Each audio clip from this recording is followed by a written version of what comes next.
Not much, guys. I thought I would call in and actually put a face to a hater. So folks like the Rippaverse goalpost would know what a hater actually looks like. I like the swords in the back. I was just gonna say, man, those swords. Yeah, those are the real deal. Those are the real Conan swords. Oh, wow. Yeah. But anyway, just again, another reason I called in is just to kind of give some credibility. Not that I think I have anything to prove to anyone, but just for a little show and tell. As you can see, I have multiple versions of these books. I was, in fact, a real supporter. I have the Creators Edition. That was the one that you had to have the Ultramac membership to get. Wow. So I've got a stack of those. Got all the stacks of the ISOM 2s. So if anybody, finds this through this feed or video through my post that I made on Reddit, they can look and see, yeah, I'm a supporter. I could pull up the receipts for the donations, the direct donations that I made to Eric over the course of the time that I knew him, which are in the thousands of dollars. Yeah, and presumably you didn't buy those to hate them. No, this is very true. But again, one thing I do value is intellectual honesty. And as I started looking through just the business side, again, I've actually, of course, I've read these books. I'm not going to really comment on them because, again, my take with the Rippaverse is not about the art. It's not about the books. It's not about the story. I bought these in support of an individual. I'm one of those people who doesn't care about comics. I don't read comics. These are the only comic books that I own. But as I talked with you guys about last time, I had known Eric before the Rippaverse. Again, he lives in my neighborhood. I can walk to his house in 5 minutes. That would be a hell of a stream if he just walked. No, I'm not going to do that because I'm quite confident he has seen my Reddits from his ISOM 2 campaign. And I'm certainly he's seen, or the Rippaverse team has seen, my analysis from Alphacore. And I don't think they're very happy with it. But again, I'm not here to, tear him down personally or his business, but just to point out some things. And when I reached out to him initially, I reached out to him, I reached out to his team. I said, Eric, this is just some of the things that I'm seeing. I'm not asking for money. I didn't ask him for anything. I didn't build a friendly relationship with him to ask him for any money or to say, oh, now he's got a comic book company. Let me, get a job or see if I can get paid. I offered, my services and observations, free of charge.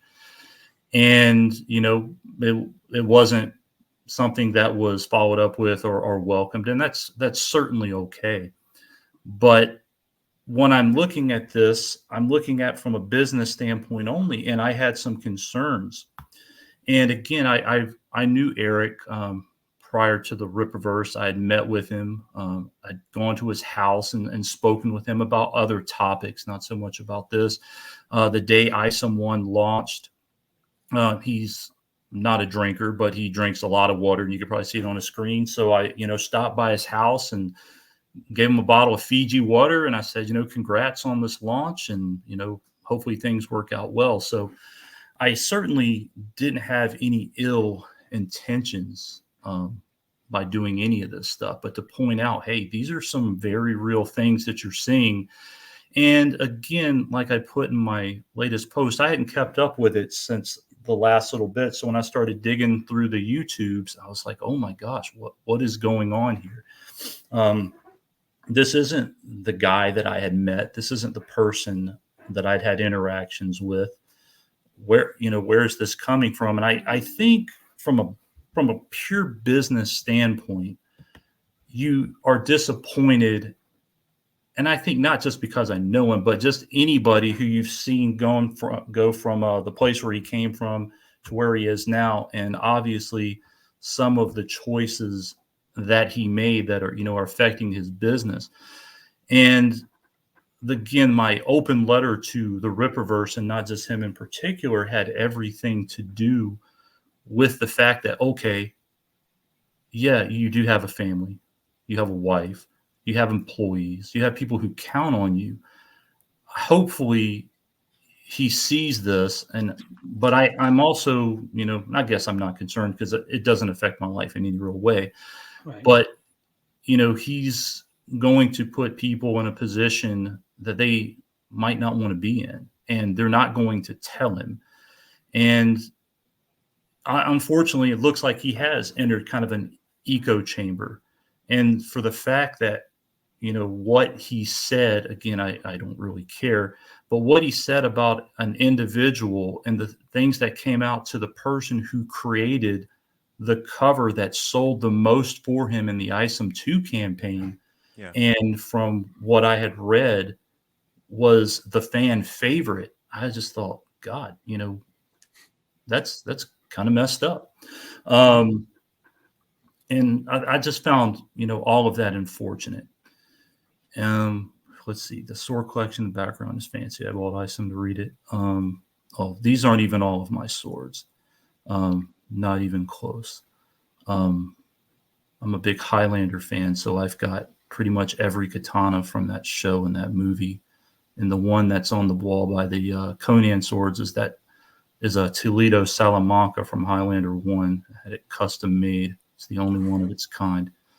I got to ask, Chris, do you ever take the sword down and just wave it around? Because I would. I even if it's not a toy, as an adult, I'd be like, Conan. The Conan swords are extremely heavy.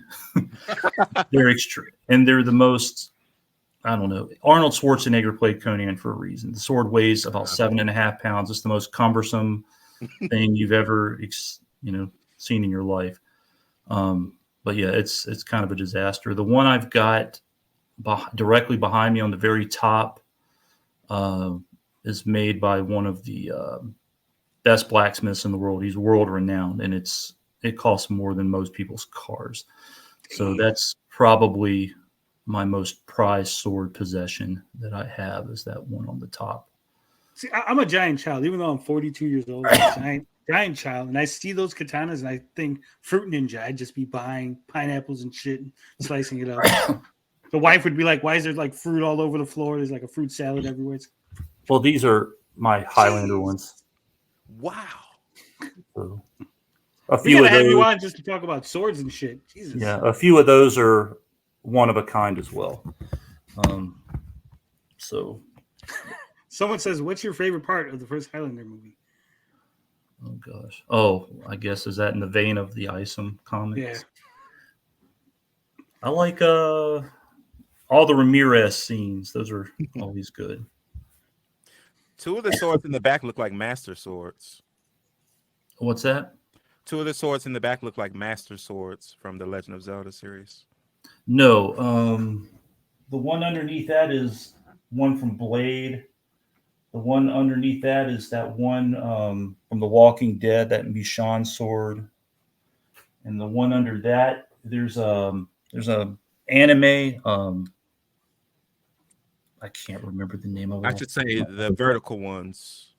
That'll be on your left-hand side. Oh, the Conan ones? Yeah, the one. The one is Conan the Barbarian from the first movie, and the other one on the right is the one from Conan the Destroyer. Oh, okay. This is the American Ninja. No, I'm not a ninja.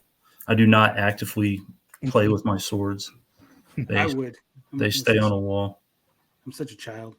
I've got all those swords are probably about $70,000. But anyway, I digress. But yeah, so again, I just thought I'd call in real quick, put a face to a name. So anybody who wants to know about what a detractor looks like can see what a detractor looks like. I'm certainly not, scared to put myself out there. I don't really care. And again, if Eric or any of his staff wanted to talk with me about it, they certainly know how to find me. I'm not hard to find. I certainly haven't heard from anybody, like, say, for example, who makes videos about Eric, or, the detractors, to say, hey, your stuff is crap. Or like some of the Reddit replies that I got were like, hey, it's garbage. I'm like, okay, well, what do you think is so bad about it? Tell me one thing that's factually incorrect and you're right. I can't even get any of those replies. But, and I mentioned this to you in a DM about this. I put together the analysis for ISOM 2 initially, and I even put in the beginning of the post, it's about 12 o'clock, I'm bored, I enjoy business analysis, so let's dive into this and see what's going on. And none of the comments I got were like, why are you bored? Why do you have all this free time? What are you doing this for, you loser? You can't get laid, which, I mean, you can see the pictures of my wife behind me. I can do just fine in that category. But so I found that to be interesting as far as like the whole tribalism thing that EVS was talking about. And I kind of got a taste of that and what that looked like, to be an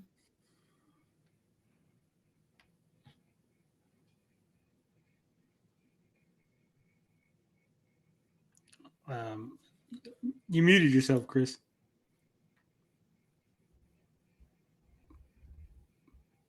Chris, you muted yourself. Sorry. So what I was saying is I've got all the copies of the books. I can pull up receipts to show, hey, this is what I've actually donated to the guy. I have no beef with the guy. I have no issues with him. But yeah, from a strictly business standpoint, there's some things that are not right there and things that are going to be harmful. And again, yeah, that is unfortunate. And hopefully there is some course correction. But again, like for my Reddit post, the initial ones, I had very good, response. Like the upvotes were almost 100%, got a lot of up likes. But as that campaign went on, and I started making more observations that were completely objective, the tide started to turn. And then obviously with the one I put out now, people are just, some of them are just saying, hey, you're a troll, you just are a hater or whatever the case may be. And I find that to be disappointing. And obviously people are responsible for their own behaviors and their own actions. And I certainly wouldn't lay any of the responses at Eric's feet to say, hey, this is, the culture that, you've cultivated, or, whatever the case may be that, I would.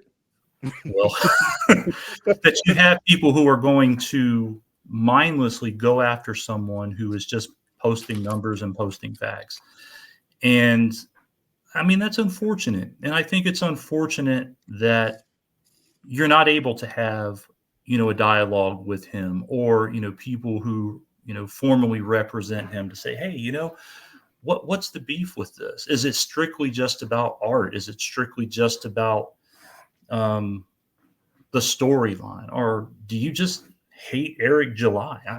I don't know. We all do. We're all jealous of his success. Well, if anything, you're a bigger supporter than probably 99% of people who's ever supported him. So yeah, and I mean, I haven't made an Alphacore purchase yet. I'm kind of on the fence about whether I will do so, because like I said, one of the things that I found to be kind of sickening was the response that he gave directly to those folks at the International School of Ministry, and I just found that to be very distasteful. And it was interesting. I didn't see it on. I had to go and actually look through other people's videos who actually streamed or commented on that pastor's response. He's got about a 12-minute response to Eric, and like, hey, you missed the deadline for the lawsuit filing. We gave you an extension. We're trying to act in good faith. Yeah. And I mean, to see that guy's reply and what Eric put out, I mean, like, it was just, I mean, you want to talk about hateful. I mean, it was truly hateful to question someone's Christianity or their religious beliefs because they are choosing to protect a trademark that they have.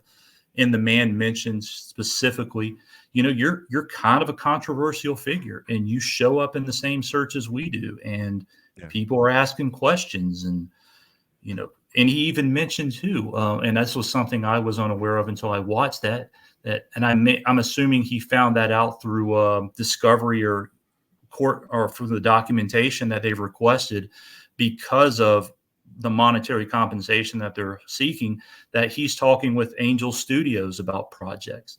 So, there are things that are out there that are going on that I'm assuming are, a big deal for Eric. And if this guy, and the guy straight up said, I wish you hadn't used ISOM at all. Yeah. So you've got this person who owns this property, and, Eric's an anarcho-capitalist and all about, private property and private property rights. Well, I don't think it gets much more private property than, someone owning a name. I mean, again, from a business perspective, he said, the name is based on my grandfather, ISOM Knox. And I'm thinking, okay, lately, Travis Kelce is looking to trademark his own name. I'm sure there's another guy out in the world named Travis Kelce. John Cena, the WWE wrestler, doesn't even own his own name. Vince McMahon does. The WWE does. So, and I'm sure there's some guy out in the world named John Cena that doesn't, do WWE wrestling entertainment type stuff. Just out of curiosity, I was looking earlier today. Alphacore, there's a number of companies that have a trademark for Alphacore. They all do flooring and things like that. They're not kind of in the same vein of the ISOM as far as, they have an online presence other than, whatever they're selling, this flooring product, but that's out there. And, based on the lawsuit that happens, if let's just say somebody is trolling him and sends a message to Alphacore saying, hey, do you want your product to come up in the same search as Eric July and the stuff that he's talking about? I don't know. Yaira, for example, it's Yaira. The name itself is not trademarked, but there's like a designer that's got Yaira, their name, and something else, or a clothing designer. So, I mean, there's some crossover there, and it's one of those things, again, from a business standpoint, ignorance is not an excuse. And I don't think any court is going to look at it any other way than say, hey, you didn't do this. There's now a trail of tweets where you were made aware of this school. You were made aware that this name existed. You chose to ignore it for whatever reason. And again, that's unfortunate because I wish the guy nothing but the best. I have no problem with him. He's done nothing to offend me personally. No one from his company has done anything to offend me personally. And I would think if he or anyone at his company was objective, they would look at the stuff that I put together and say, okay, this information has merit.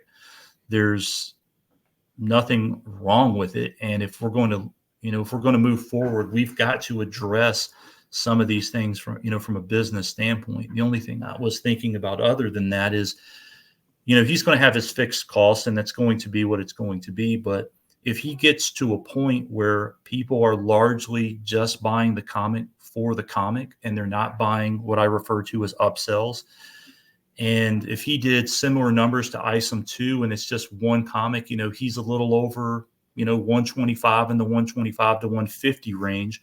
If he starts just selling one-off comics as a whole, and he's mentioned that he'll eventually go away from the campaign style. And if he's not getting all of this, additional money, he's going to have to pump out a lot of product in order to, keep up with revenue, to keep his revenue up so, he can stay in business. But again, at the same time, as I've noted, his audience isn't growing. And that's unfortunate. He had a very, large captive audience. And for the time that between ISOM 1 and ISOM 2, which was about a year, he chose to ignore it. And another thing too, I mean, he's got an email list that would choke a hippo. Yeah. So, why was there, no outreach to those people in the interim? Why was there no real marketing? Why did he not get out and do anything? And I think you can look at it and, Rippaverse goalpost guy or whatever, you can look at his social media. It's all available information that you can find. And I pointed out in one of my earlier posts, and I think in 2023, especially in this space, in the world that we live in now, your social media following is going to give you a very good idea of where you stand. And after the initial bump that he got from the press, from ISOM 1, he got a little bit of a spike, but his social media presence, whether it's YouTube, whether it's Twitter, or anything else, has flatlined. And it's been that way. And it's been that way for, at least a year and a half. So you've got that. You've got his Rippaverse page itself, which I think is about 13,500 subscribers, and it's also equally as flat. So, again, just from an objective business standpoint, to say, okay, this is how we're growing, or this is how we're not growing. This is our audience, or this isn't our audience. And looking at, some of the stuff that he put on his campaign, like, hey, we printed out, I think it was 27,000 copies of one cover of a book. And I was thinking, why would you do that? Why would you go and get all of this additional warehouse space? Why would you go and get employees? I understand, the personal reasons that he may want to or whatever, but from a business standpoint, it doesn't make sense. There are logistical principles that he could have gotten anybody who's worked in a warehouse at any real managerial level to give him some basic advice to say, hey, man, this is how you can do this without expanding your warehouse space. This is how you can look at your merchandising. This is how you can look at your figures to say, okay, from our first campaign, this is what we've got. He also gave himself the luxury of having a campaign style business, to where he had a definite lead time between here's what we've got and here's the orders that we're going to get, and this is how many books we need to produce. Again, from just a statistical standpoint, we know for a fact, and I've got just the numbers that he's posted. I don't have his actual internals. Yeah. But what we do know, without a doubt, is by day 8 of ISOM 1, he was at 68% of total sales. By day 8 of ISOM 2 campaign, he was at 62% of sales. The numbers were significantly different, 2.5 from ISOM 1 to basically 1.45 in ISOM 2. But we know that about 68% of the sales were done by day 8. So you can start projecting.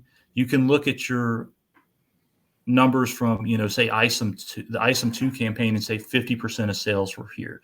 We can see that after the first 4 days, we went from triple digit customers to our 4 digits customers over 1,000 to a few hundred. We saw towards the end of the campaign, it got into double digits. We know all of these things.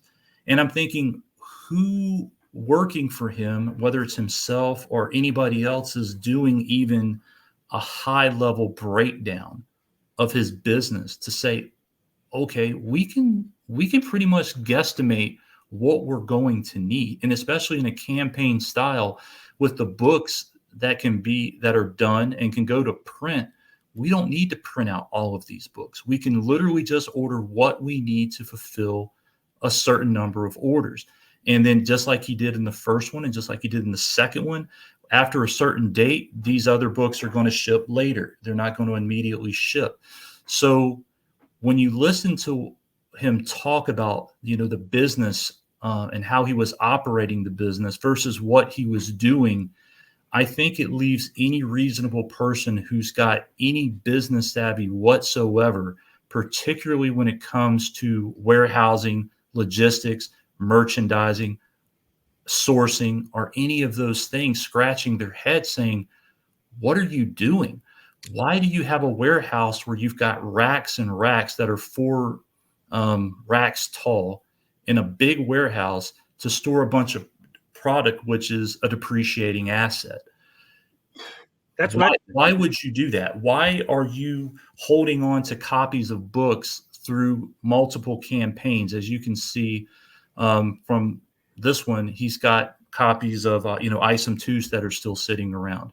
I made a reference that the collector's edition, he's got, I think, 1,000 of these. And when I did the Ultramac thing, at the time, I was like number 62. And I see that he's got the creator's edition, I believe, in this Alphacore campaign that is available.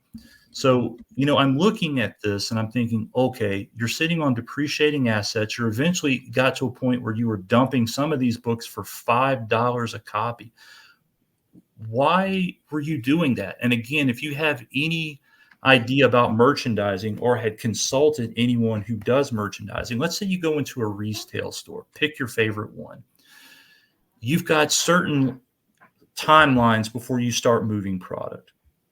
Typically, it's in a cycle of 6 weeks before you give it, its largest markdown to finally move it out the door, or, it goes to the TJ Maxx's and Marshalls of the world and you just start liquidating. And he doesn't even have that option though, because he can't, there's nowhere to liquidate other than himself. This is true. So, he doesn't have that option. So he ends up sitting on a bunch of books that he can't move, or if he does move, it's going to be over a prolonged period of time. And, anybody who's doing business knows that you're also spreading your expenses based on your units that are moved. So like in his particular case, he's got a lot of different SKUs, but he's got a baseline to say, okay, and I can look at this and say, at the end of the day, let's say, for example, ISOM 2, my average customer order is $115.63 off 20,337 items. So for the purposes of, very basic business management, you can say each product that he sold is worth $115.63. So that's kind of your baseline for what you need to be doing to say, okay, each one of my products overall, when you look at everything that's been sold and what I can move, I have to look at my product as the average of everything. And to say, okay, yeah, I've got this book, it's $35, but you can't look at it like that, especially when you're doing bundles and things of that nature, where you would have to really break out these SKUs to see what's going on. And I'm just questioning, where is the guidance that he's not getting, or why has he not reached out to someone with any basic business acumen to say, okay, this is how things are measured. This is how we need to look at our business. This is how we need to project, say, for example, for ISOM 2 or Alphacore or whatever the case may be. This is how we need to look at buying our books. This is how we need to look at, doing our merchandise. Did we sell through all of the graded copies? Yes. Did we sell through all the signed copies? Yes. Okay, great. Let's do that. Let's re-up that. And, those are limited editions, so we don't need to do it, but we know we can move these products that are going to be relatively high margin, because let's just pick the original ISOM cover, whatever his cost is, $35, $28, however you want to apply it. In the first run that he did, him signing the book was another $15. That's pure profit. It costs you nothing to sign your name except for a Sharpie.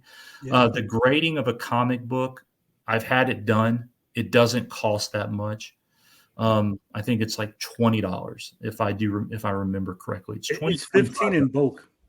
So, if you're doing the numbers that he's doing, where he's literally, I'm assuming, going to that company and saying, here's all the books. You've seen me in person. I've signed all of these things. I've vouched for these signatures. I just need you to rubber stamp 9.8 across the board. I can't imagine that costs that much. So you've got items that are very high margin. And from that standpoint, I give him a lot of credit, because he's got a lot of very high margin products. and that's great.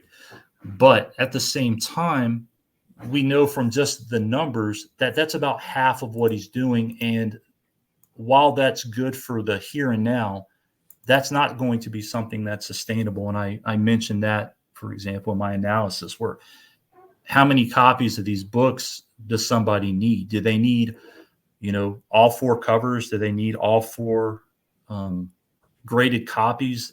Is everybody going to be buying 8 copies or whatever the case may be? Like, so for example, we all can't do like you. Well, that's okay. But let's just go, for example, we've got, like in ISOM 2, we've got 12,680 cover A's, 13,157 cover B's. That was EVS's book. So like I said, he kind of did them wrong, shitting on him in that regard.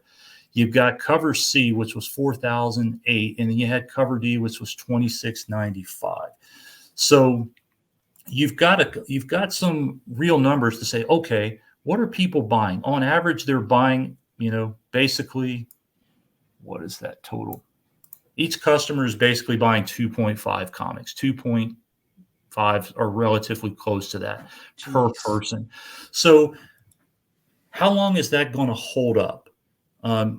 Is it going to hold up long term, or are people going to get to a certain point where, again, they're just buying one version of the book and calling it good? And are they going to buy a T-shirt, a hoodie, a poster for every one of these characters that comes out?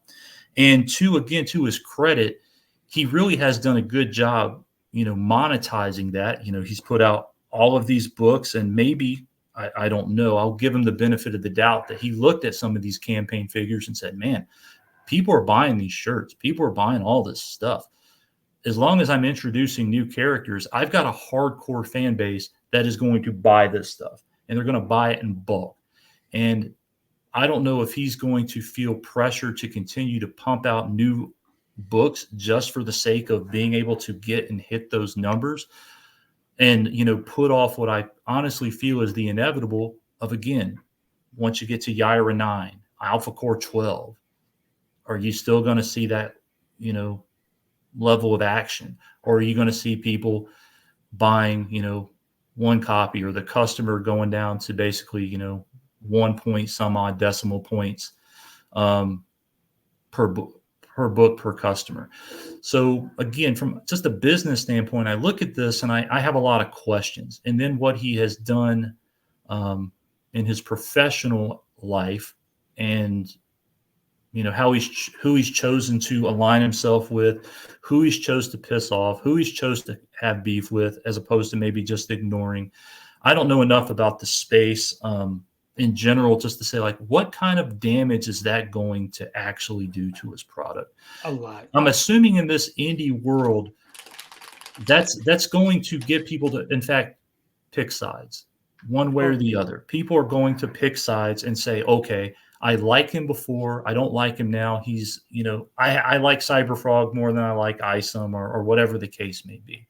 Yeah. Or whatever the situation is.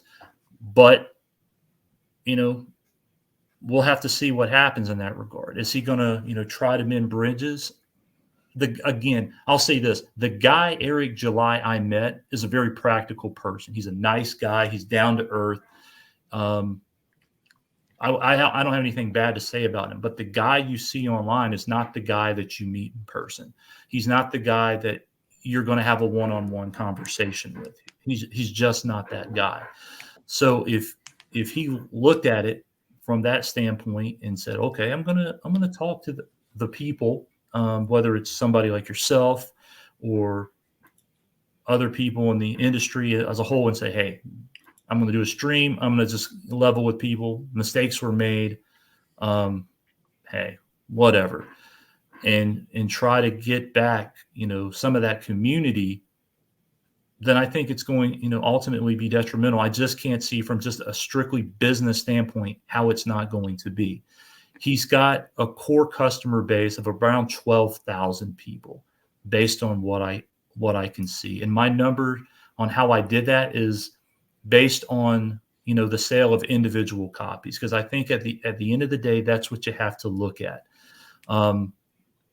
from the ISOM 2, for example. The EVS one was certainly my favorite. That's the reason I bought a number of them, because I was like, I actually like the cover art to these quite well. And yeah, it's not even close. The EVS. So, compared to one, I was like, I really like these. I really liked Ethan. So I was like, I'll pick all these up. Have you picked up Cyberfrog? I have not, again, because I don't read comics.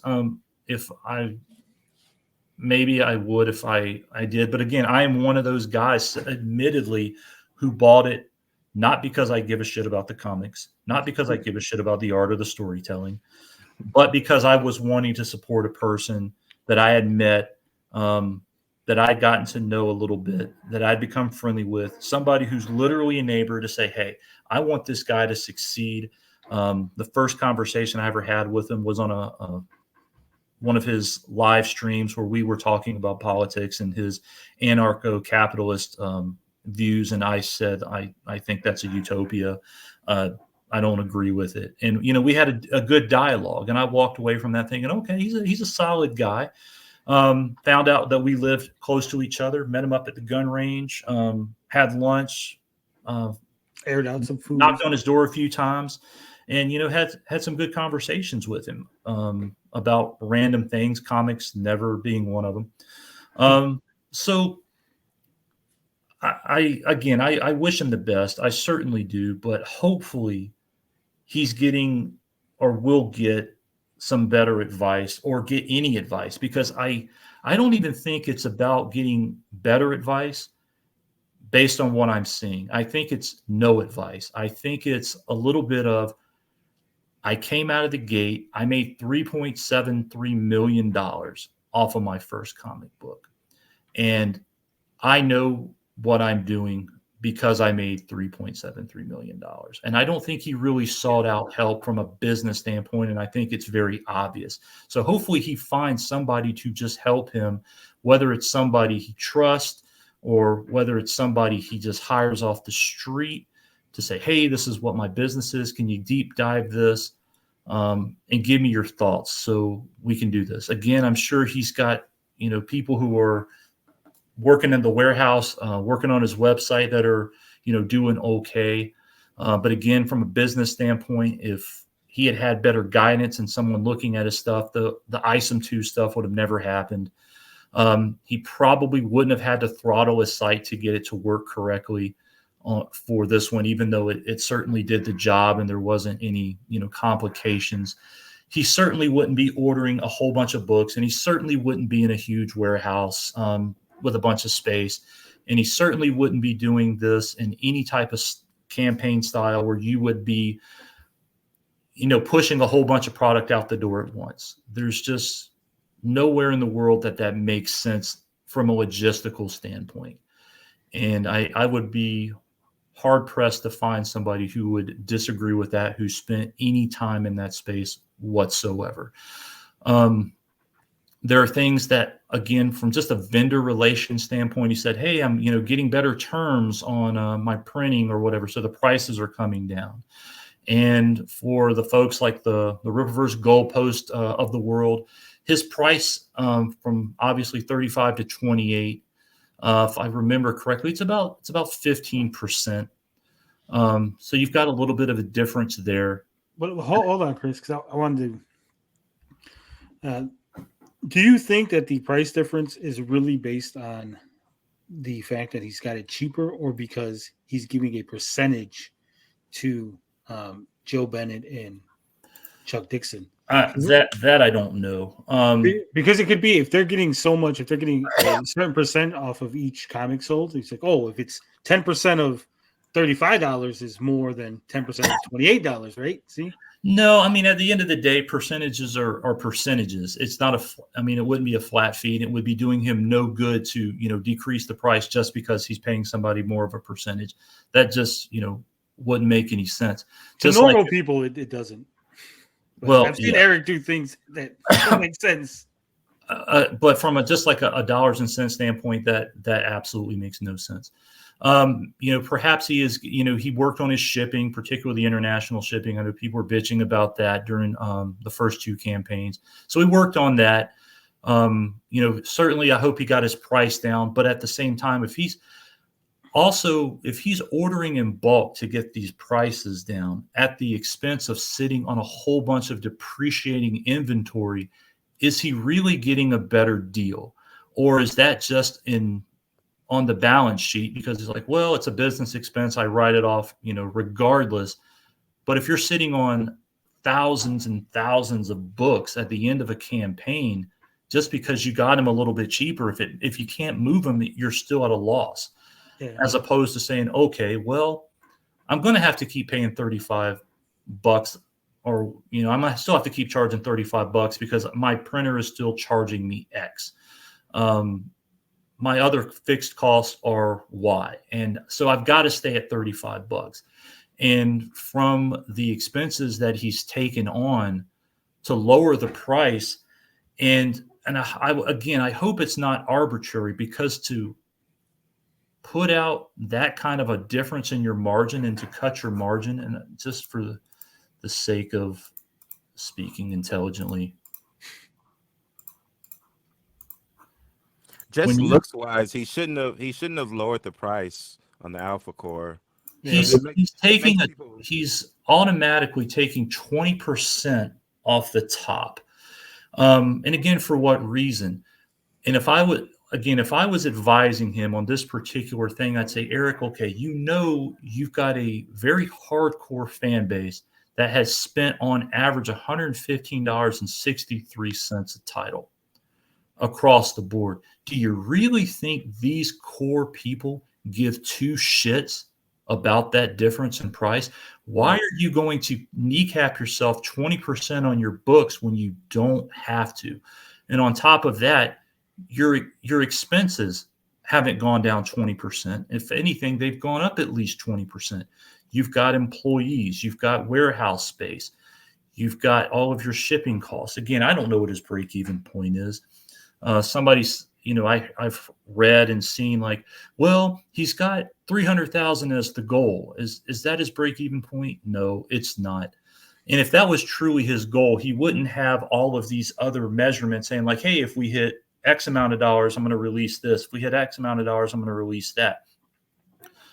I certainly don't think, if you asked him honestly, hey man, did you expect ISOM 2 to underperform by 22,589 purchasers? Did you really expect to be $1.4 million less than ISOM 1? And would you really have gone out and hired 10 people, got a bigger warehouse, and done all of these things if you knew you were going to have a 30+% revenue cut? I don't think anybody in their right mind would say yes. I again, from a business standpoint only, I think it was a horrible decision. I can't wrap my head around it. There's no one reasonable who could wrap their head around it. It doesn't make sense. The main thing I give him the most credit for is, again, what he was doing with the merchandise and the price point that he was hitting. To give you an example, the average purchase price for ISOM 1 was $87.08. He increased that to $115.63. That's nothing to sneeze at. That kind of increase on a per unit basis is massive. Now, if he had done that margin, if he had done that with the total number of customers from ISOM 1, he'd be rolling. He would have made approximately $5 million on ISOM 2 with the same customer count. And when he had the boost that he had, when he has the platform that he has, when he has the reach that he has, I didn't see any reason why the campaign would have fallen this short. I just can't. There's no statistical reason for that to happen. Well, I've seen reasons just based on the whole scheme whatever you want to call it, because he got rid of his FOMO. So what happens is a lot of these campaigns, people think like, oh, this is the only time I can only get this now, right? So they go and they buy it. Eric went out and said, hey, we're going to make more copies of this. You know, we printed 50,000, but if we run out, we made more. Now, people who are buying these to collect it and flip it on the secondary market, right? They no longer had that ability because they're like, wait a minute, Eric's making more of these comics. So when it came to ISOM 2, a lot of people were like, well, I got to wait because if he's going to make more, there's no point buying it. The secondary market tanked. Then he put that one comic up for $5. So that screwed over a lot of other people. So I think even with this campaign, there's a lot of people who are weary going, yeah, I don't know if he, you know, does a discount sale or a bundle sale towards the end like he did with the other one. But again, that has everything to do with the advice or the lack thereof that he got. Because again, I don't think that he puts out the goals that he had in place. Because I believe on the ISOM 2 campaign, he had a mark of, if I get $10 million, I'll make a statue. I don't care what type of loss I may or may not take on it. So, I mean, there were certainly thoughts that I have to believe that after he initially did that, he was like, this is possibility. This is ground floor. There's nowhere to go but up. Sky's the limit type of thing. I have a goal, a stated goal of I want to remake the industry. I want to remake it, not necessarily in his own image, but I want to create the parallel economy. I want to do this. And you certainly don't do that with, you know, half the customers that you had from your initial campaign.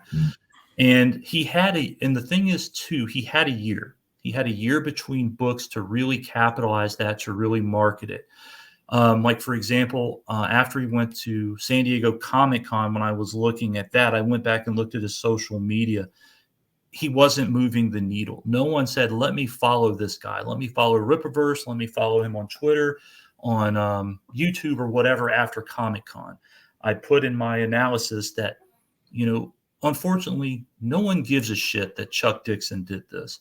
No one gives a shit about this Mark Millar guy that he said, you know, what he said. Outside of maybe the core people, maybe like yourselves who follow this stuff, the people who are casual like me certainly don't give a shit. Yeah. Whatever his beef is with, you know, Ethan, again, I know that name now because of the videos that I watched. I still don't give a shit. Whatever he's got going on with Dick and Vito and whatnot, is it entertaining as all hell? It's like watching Jerry Springer. It is entertaining, but do I still give a shit? Is it going to, you know, move the meter on whether or not I buy it? I don't think so, from a casual standpoint. But he had a chance to, you know, really go after the casual fan base. Again, from what he was saying and my understanding of, you know, watching, you know, his streams prior to this Alphacore campaign is, hey, we want to go out and, you know, get all these folks who have been disenfranchised by Marvel and DC. We want to get these people back involved. We want to build this back up. Okay, great. You had an opportunity with 42,926 purchasers. Again, we know that number's not, you know, 42,926, but we certainly know it's more than the 20,337, or in my guesstimation, about 12,000 people. I think it's safe to say he doubled, you know, the total purchasers and unique buyers. And if he went and looked at his, you know, purchase history, I'm sure he would probably find that he's got somewhere in the neighborhood of 24 to maybe 28,000 individual and unique buyers. So what am I going to do to capitalize that? I've got a year to do this. And not only that, the people who then bought it and stuck it in a drawer, because there were certainly people who did it, you know, what am I going to do with that? What am I going to do with that momentum? Or, you know, for example, again, from a business standpoint, I think if he was getting advice and he started to get, say, for example, the detractors, like whether it's Dick, whether it's Vito, whether it's you, whether it's anybody who's like, it's an okay comic. The storyline, in my opinion, sucks, or the art sucks, or whatever the case may be. I think if he would have taken that time to say, okay, I'm going to address this head on. I'm going to say, obviously, guys, I had no idea this was going to blow up. I'm going to make the story how I'm going to make the story, but I'm going to hear your advice, whether you completely ignore it, stick it in a drawer, and never bring it out again, or you take it to heart and you listen, or you listen to the industry buddies like you've got, like EVS said, hey man, I'm trying to give you advice, whatever advice that may be. I think if anything, you give lip service to it.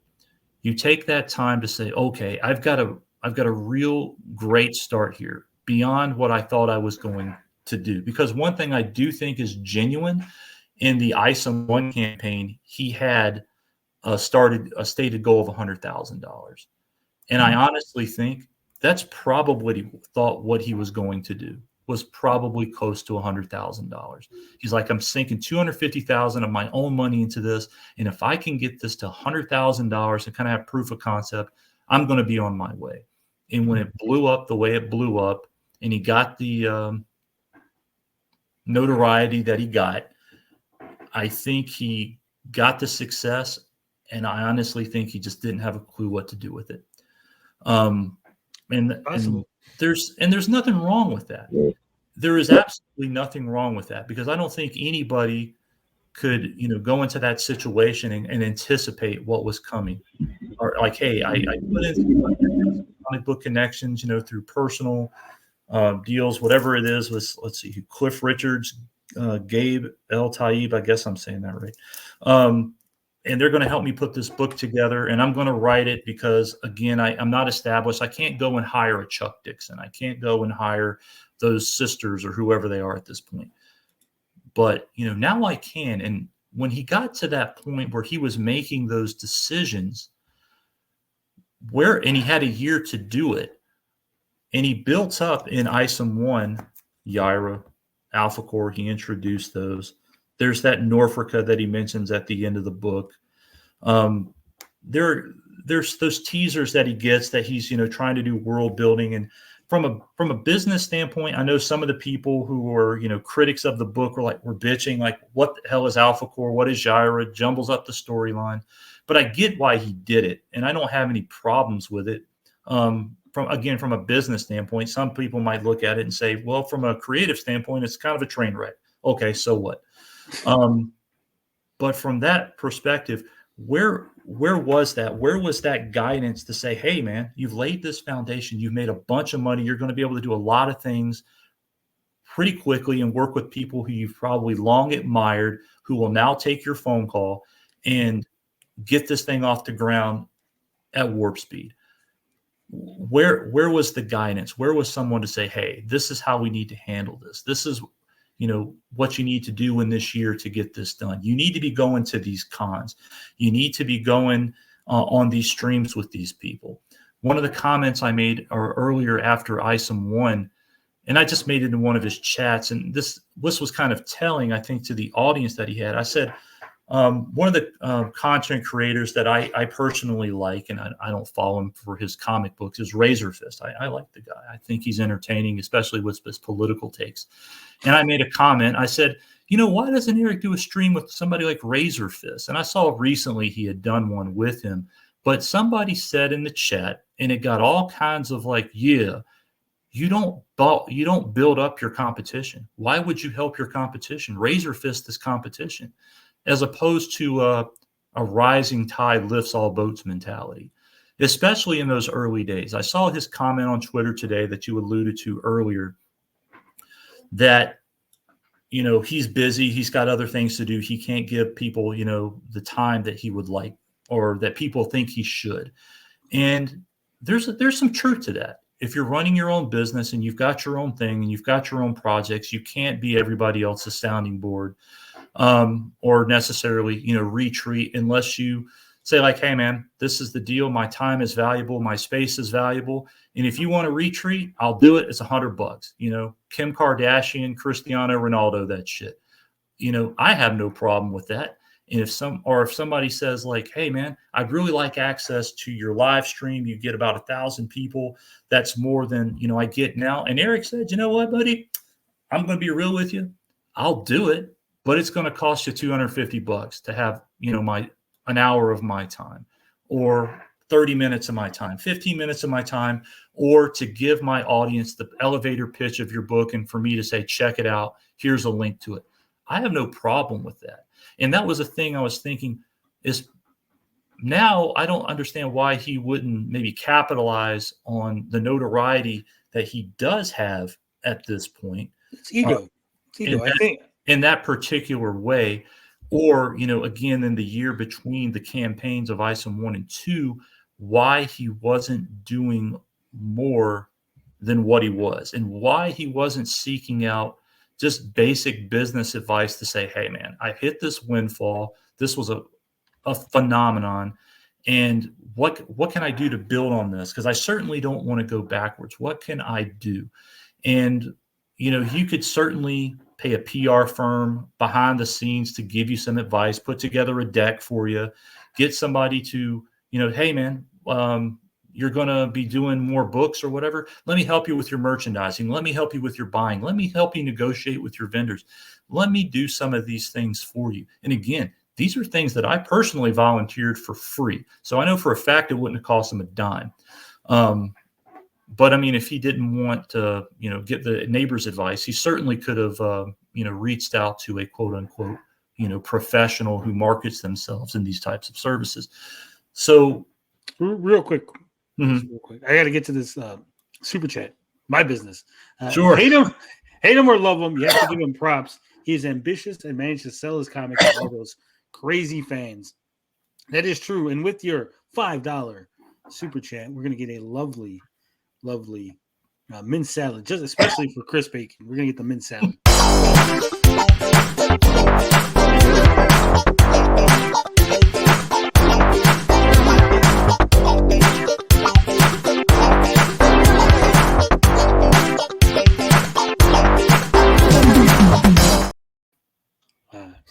So Father Hostage here, he says he's got some. Can you hear me? Not good. You're a little muffled. My life. Still. Yeah, we can't hear you, Hostage. All right, let me put the mic on. Give me 1 minute. Put the mic in a private message. I'll let you know when it's time. All right. We'll get back to Father Hostage. Poor guy. But yeah, again, that was kind of a long-winded version of my Reddit and kind of my initial observations, because again, my whole point in putting myself out there is to say, hey, this is the voice and the face behind the post. In his circle, it's certainly been read by probably a good portion of his fans. It's been read by his staff. It's been read. And to say, hey, I have no ill will. I have no ill intent. Obviously, I'm a supporter. Obviously, I'm a purchaser of the product. I've read the product. Whether it's good or not, I find to be a completely subjective thing. And I don't think, again, from a business standpoint, when you're an artist and you're putting out art, whether it's the story, whether it's the artwork, I don't think you give too much credence to that, because I think art in general is about the most subjective thing out there. And a person may not like it. And, a self-proclaimed troll like Dick Masterson might, rip it to shreds.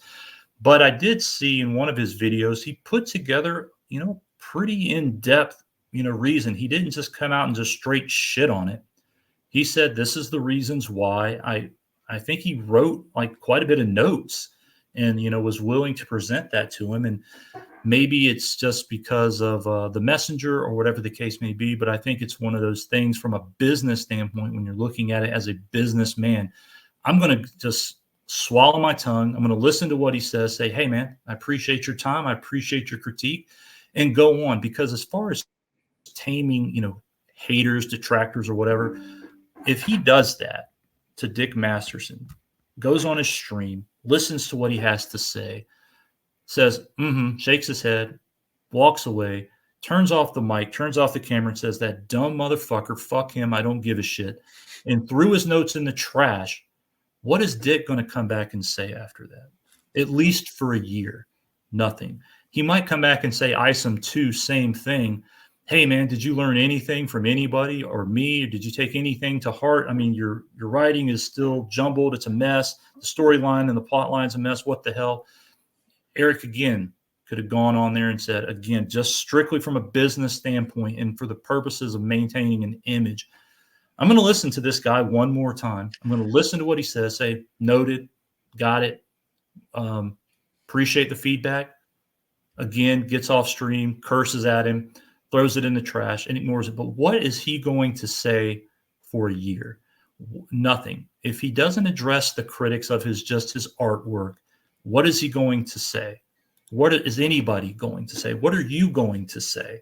Nothing. The only thing you would be able to do is look at like what I've done and say, from a business standpoint, the guy's not making as much as he did before. Let's, pontificate on that. But you can only beat that dead horse for so long. And I don't know. I'm pretty good at beating dead horses. Ask a lot of people. We made streams over and over again. But at the same time, I think if you've got somebody who is, ignoring the criticism or quote unquote rising above it, or if you keep making the videos and, he keeps putting himself out there to say, I'm going to go back and I'm going to listen to the criticism, no matter how many times it comes up. I'm not going to do it on the daily every time it comes up, but I'll make my rounds like, hey, tell you what, Tony, I'm going to come on your stream once a month, hear the criticism and, see what people are saying. And maybe he takes something away from it. Maybe he doesn't. Because another thing that is interesting is in his self-proclaimed code of ethics, Eric says, I am loyal to the customer and only the customer. Well, you bought a book, didn't you? Yep. I don't know. Dick says he pirated it, but whatever. But you, for example, you bought a book. Bought both of them. You're all three, actually. So in my mind, you're a customer. I bought 9 of them. I'm a customer. So if you really want to back that assertion up, that I care about the customer, I answer to the customer, that's who matters. If a person is buying a book and says, hey man, Eric, come on the stream, I'll wave a fistful of these books in front of you so you know it's legit. I'll have some prepared notes. I'm a customer who just happens to do this. Let me give you a customer perspective. Let me tell you what I think about your product as the customer, because I want to see you do well. I want to see indie comics thrive. I want you to make even more money, kind of like, a Nick Rekieta type spiel. Poor guy. He got burned pretty hard. But anyway. But like Lester Dog says, that's not consistent with his character. Eric has portrayed himself as someone who attacks critics, attacks the haters, detractors. And so if he listens, the audience might turn on him. We've seen it in this YouTube sphere where if you act a certain way and then change, your audience will flip on you on a dime. Well, I mean, not to interrupt you. The thing is, you got to understand, why would you want to be parallel to a business practice that's on fire? Basically, why would I want to build my house parallel to a house that's on fire rather than say, you know what, I'm going to build and start something completely alternative? And the thing, when I bought the book, I knew it was over when Eric made the book. Okay. And he was being interviewed by people from London, other countries. One thing you mentioned, and I'm glad you're here, because you looked at it like I looked at it analytically. Now I don't have I think, like you said, you got the experience, the job, the career experience. But once I saw that Eric made a successful book, and his first move was, okay, I'm already working on the next one, rather than I'm gonna be touring for the next year or so, comic book stores. I'm going to be finding a way to lower the price. I might make a black and white edition. I'm going to tour the country and capitalize and spread this thing. Instead, he quickly turned to, now I have bait.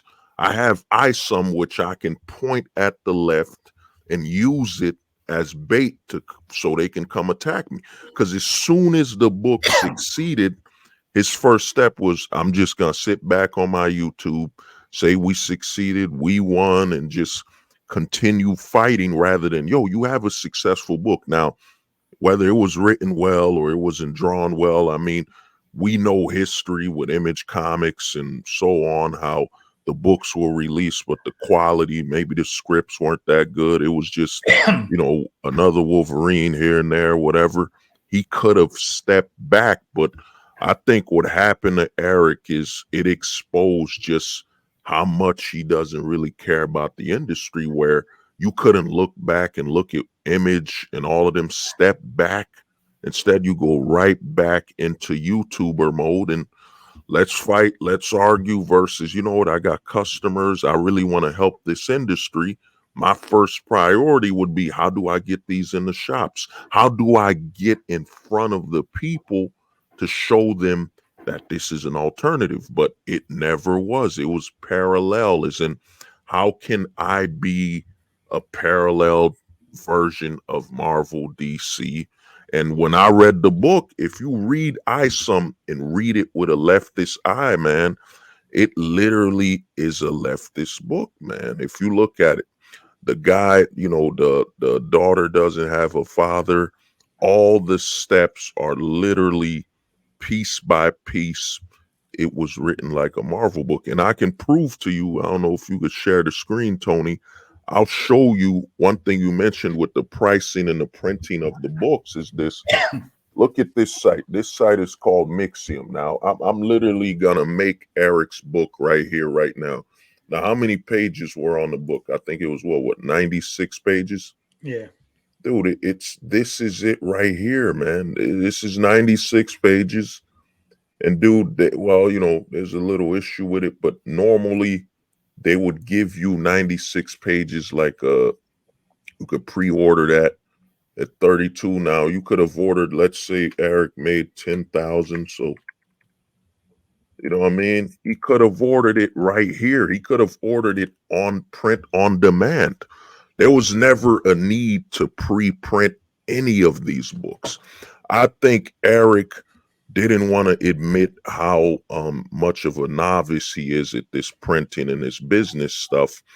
And it all became about, you're the customer. Like me, for example, I've printed covered comics and so on. I know the cost of it, but to the average person, if I wave at you, I had to get a discount. This is the year 2023. I can show you over 10 websites where you could get all this stuff printed on demand whenever you want to order it, man. I think Eric saw that the average person doesn't know how much it costs to print any books. I'm going to charge you $50, $100 for an aluminum cover, when really, dude, I'm going to tell you right now, an aluminum cover is like $2 or so, the covering and all that stuff. But I'll say this, again, from a business standpoint, profit makes the world go round. And I would never say anything disparaging about a person willing to spend money on whatever it is. I'm certainly not going to be that guy to say, hey, this is what you need to be doing. This is what your profit margin needs to be for me to find that acceptable. Money, money, money. The more, the better.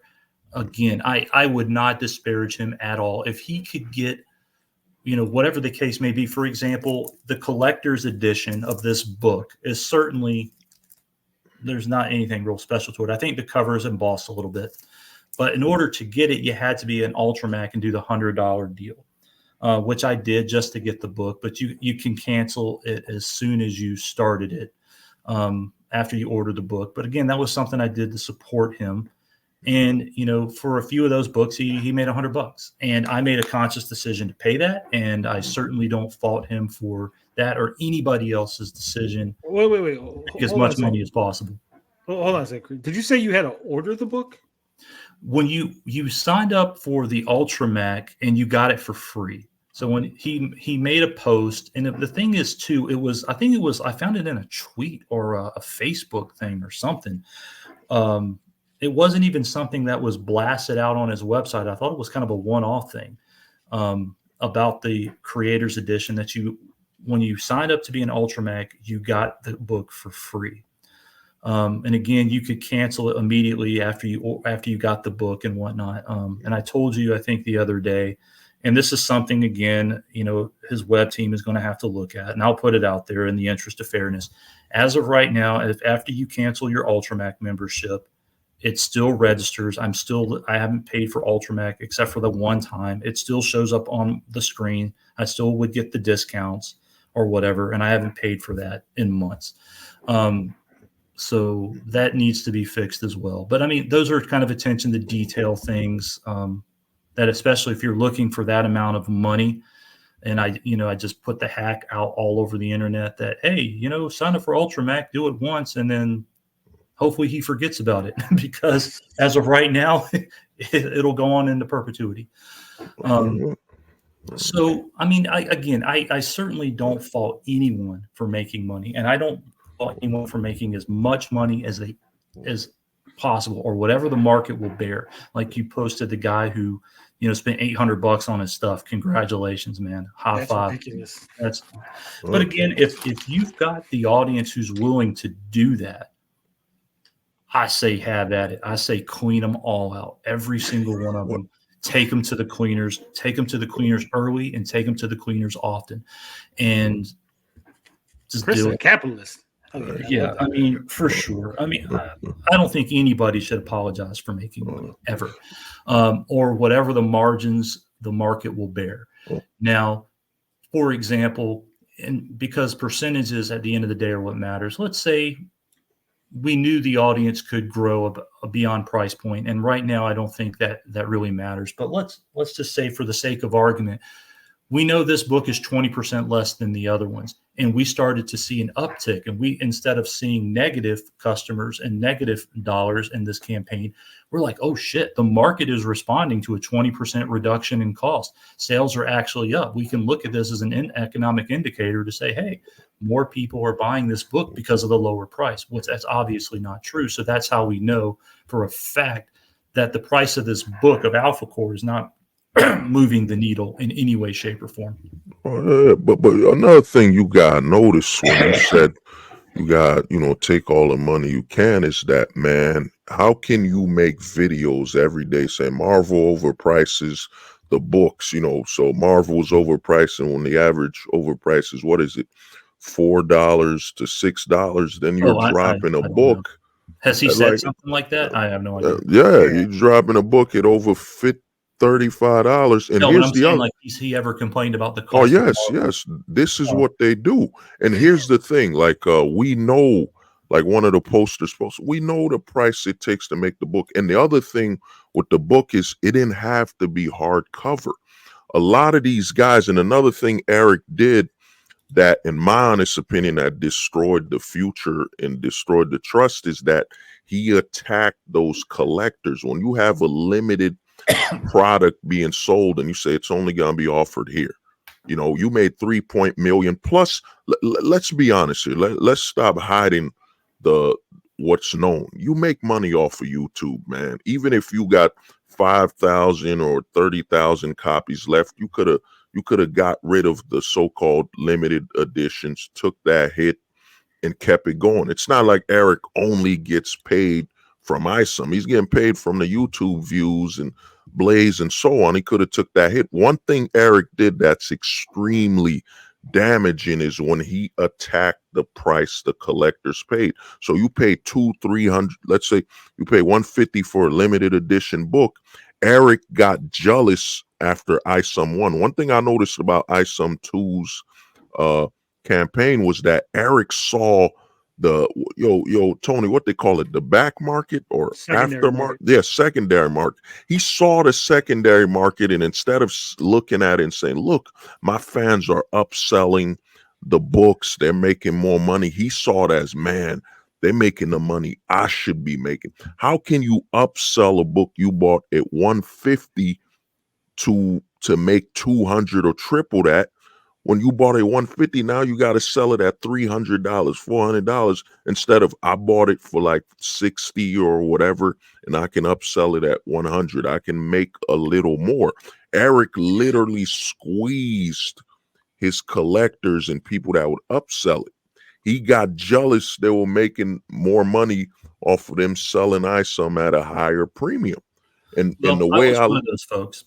The day one of the campaign, I bought his I wanted all package. It included everything that was released at the time. It was $475. The day I got it, I photographed it and sold it on eBay to some guy in Colorado for $1,500. Damn. That was that was the demand for some of that stuff in the very early days of that, campaign dropping, when a lot of those, cover A's or I believe, the ones that were the limited edition, and that one, I think cover A was let's see here. Yeah, you got A and B, and then C was the mass produced one. But yeah, those first two, when those did run out, there was a whole bunch of people. And when you couldn't get those trading cards anymore, people were selling those for quite a bit. But yeah, I made a mint off of that relatively quickly.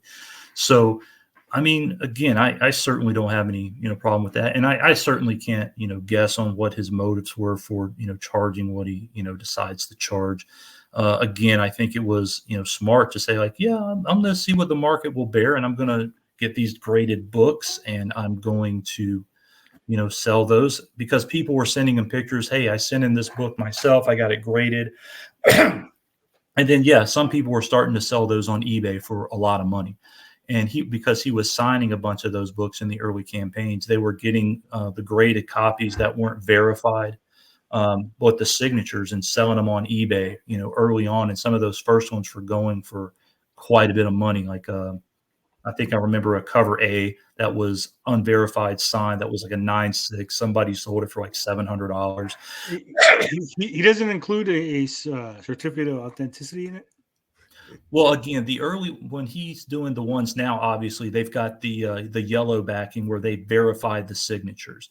The ones that the people were selling were the ones that had the green that were unverified. Just the ones that he was selling as $15 upcharge per signature. Yeah, but they still should have. And anytime you're signing something and selling it on a store like that, it should come with a certificate of authenticity. Yeah, well, that did not happen. Well, because that's literally all you do is just print out a little thing, and he just says, "Yes, I signed it." And here's, you 1, 2, 3 signature, whatever. But Tony, what if he made a mistake and printed one of those DeVry College certificates? But another thing you got to add is, man, the name ISOM being stolen, and the amount of damage this has done, that he already knew it, and he never thought of, what, let me switch it. And the other thing Eric's done is that where he missed the boat is that, man, when he didn't do all these schools and all this stuff, is that we saw the hype that Black Panther had, man. Eric didn't go anywhere, man. He didn't go to New York. He didn't do nothing. In my opinion, and since you're analyst with money, I personally think Eric left potentially $9 to $15 million off the table off of ISOM 1 because of the phenomenon. If he would have went around traveling and going throughout the country, man, and even eventually changing the name of the series to apologize or whatever it is, because one thing people don't understand with this lawsuit, they think, oh, it's just a ministry in America. No, this is a ministry of 150 countries. We're talking China. We're talking all these other countries where they're not looking at this and seeing this as some type of little joke or something like that, man. They're gonna bury him, man. You know what I'm saying? I mean, again, from a business standpoint and opportunities, instead of kind of going scorched earth on the the ISOM folks, again, it goes back to due diligence and not using ignorance as an excuse. But when he found that out, and I think he said that he actually went and spoke to this guy in person. He did, and it seems like based on his response, he felt like he left that meeting like he had just been extorted. But see, hold on, Chris. See, that's part of the problem, is because Eric lies. He implies and he lies, right? He didn't actually have a face-to-face meeting with Baron Gillifin, Dr. Baron Gillifin from the ministry. His lawyers talked to their lawyers, and that's it. There was no. He made it seem like there was a sit down, they had a discussion. No, none of that happened. And they actually offered him a very reasonable, because again, inside information, I got it all. Very reasonable settlement, lower than what EVS even thought. He refused it. He didn't want anything to do with it because. Well, again, I think too, from a business standpoint, and again, what advice he may have been getting, especially early on, because he knew about the name. And let's say he just said, okay, I don't think at this particular juncture, because I think it's fair to say from the very beginning, I don't think he even thought, or anybody in the industry would have thought, indie or otherwise, that was going to blow up in the way that it did. So I think maybe he ignored it, saying, okay, this isn't going to be very big initially. It's going to be an organic growth. It's going to be a slow burn. I don't have to necessarily worry about this right now. But then he had to worry about it. And again, what advice is he getting? Not again from a lawyer, but just from basic business, for someone to say, okay, Eric, now this is an issue.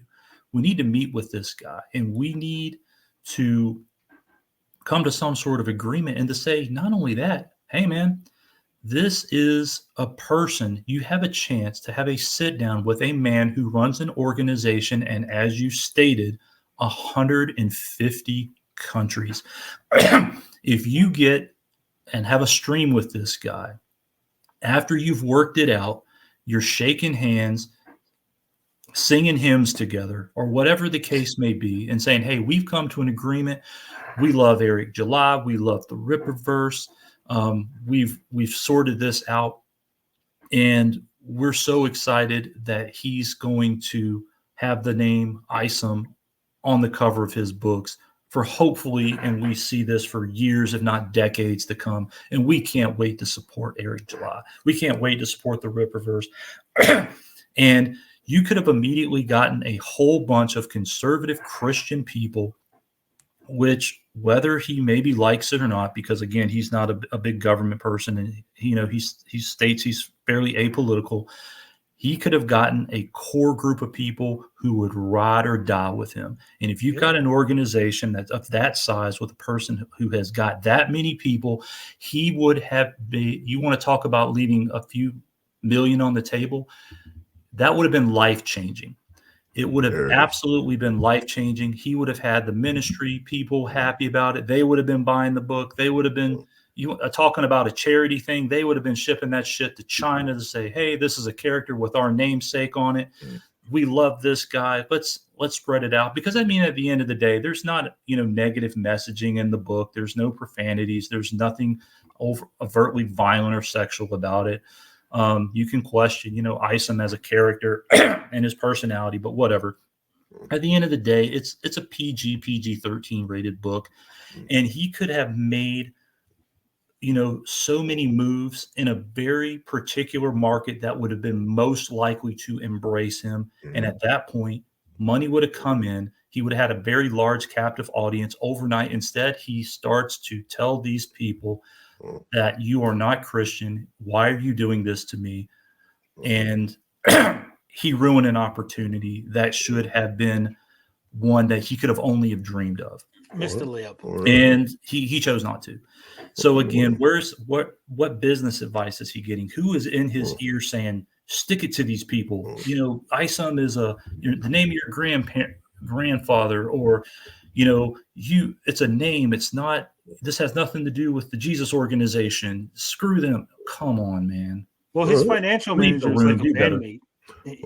He's got his bandmates doing his finances and stuff. So.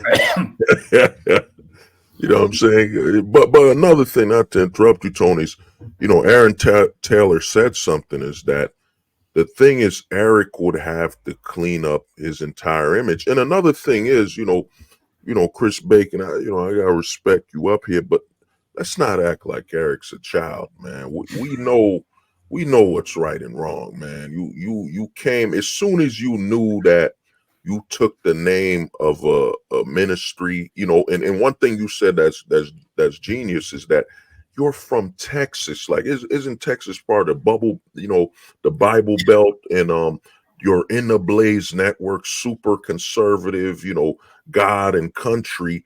And what we got to admit is that Eric has attacked, he has systematically destroyed his own foundation.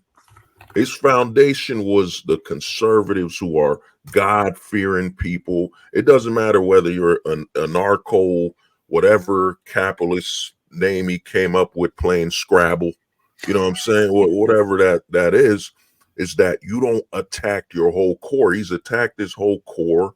And the thing is, Eric has looked at it as, man, I don't know if it's narcissism or some hyper level of, I'm LeBron, the chosen one. He's having like a Jesus-like moment where I'm here to save the industry because I am the savior.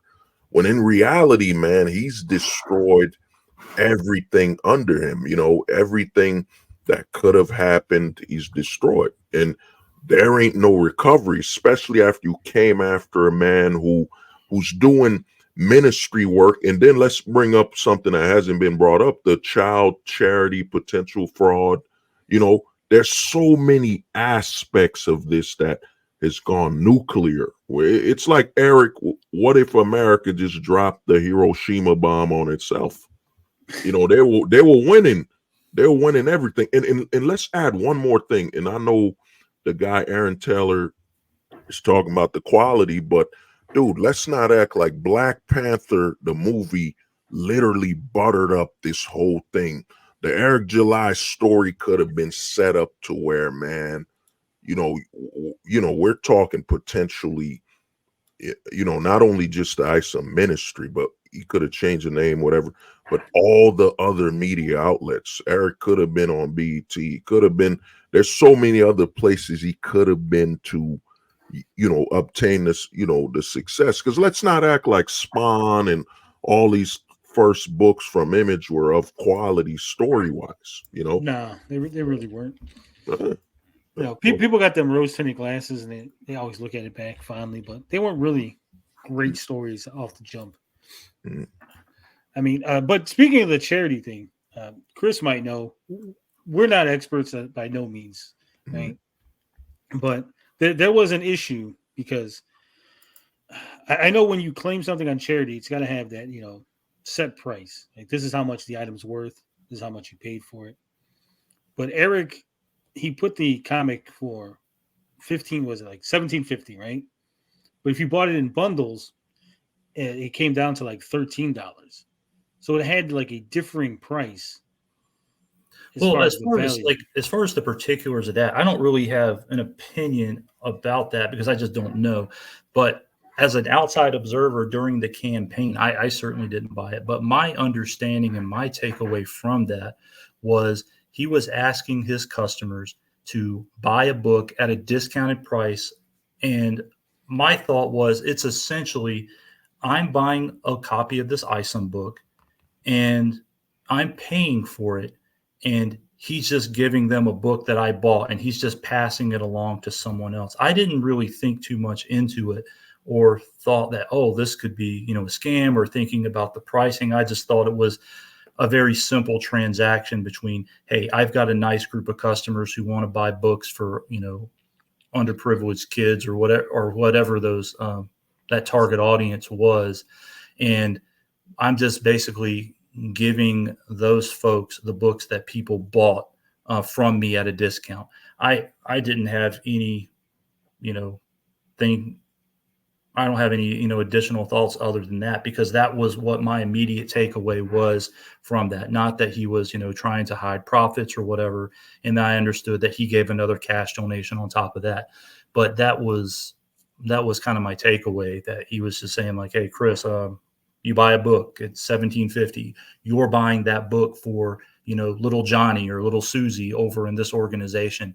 You're going to buy the book from me. You're going to buy it at half the price, and I'm just going to give it to them. And I'm, you know, going to keep the money, and then I'll give them a whole bunch of books, you know, from, say, the Rippaverse fan base that you guys bought on their behalf. And I'm going to also cut them a check for X amount of dollars. So yeah, that part I agree. But what I'm saying is, because there's a fair market value, right? Because you're supposed to get, you know, I bought the book, so I'm supposed to get the receipt so I can put it on my taxes if I want, if I choose to. But the fair market value is supposed to be a set price, as far as I understand. I could be wrong, right? Oh, I don't have the knowledge or the expertise to comment on that. But like I said, I gave you my take on what my thoughts were about what was done and how it was done, and I personally didn't necessarily see anything wrong with it. Well, but again, I'm not a lawyer, and I don't know all of the ins and outs of how those types of transactions are supposed to take place.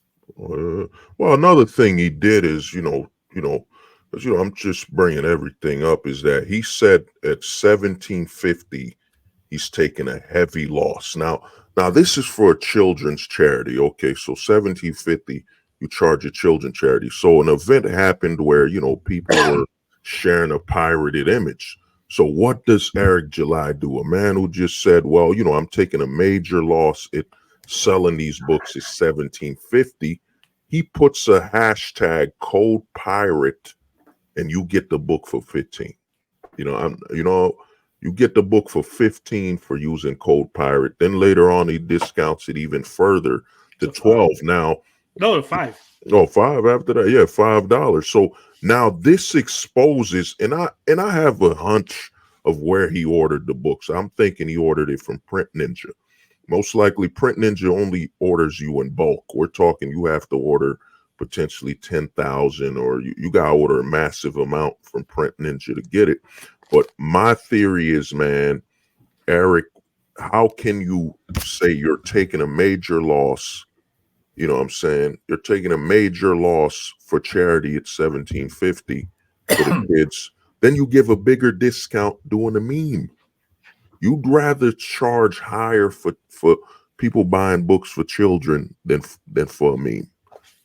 There's too much damage, man. Well, I'll say this again. I think that may come from just ignorance and not understanding, merchandising and things like that, and how to move product.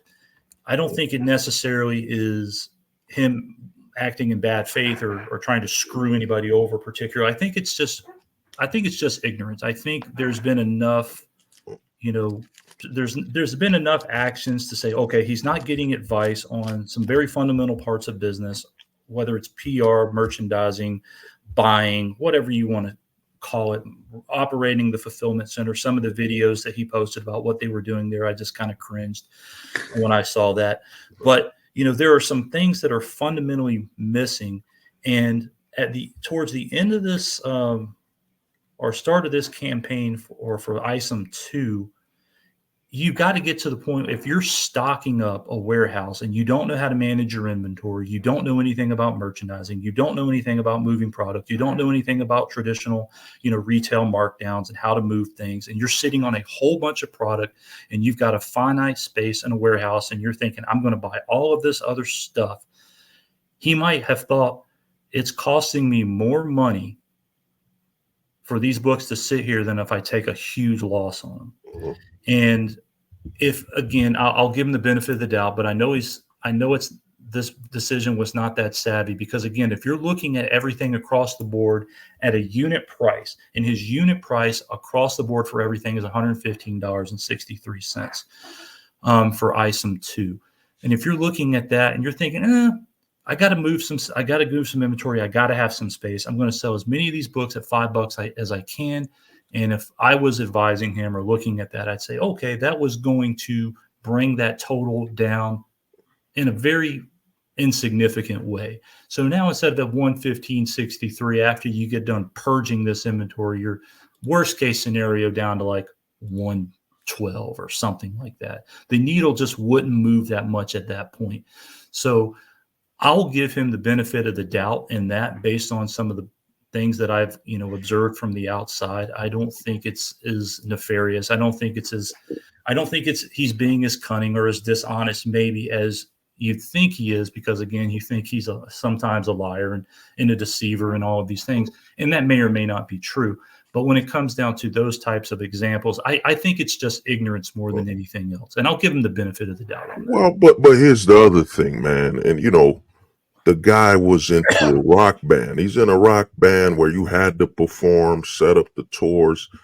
I think, man, I'm not with the belief he didn't know what he was doing. He knew what he was doing. I think the thing YouTube does is it gets in people's head, it gets swollen. You got over 400,000 subs.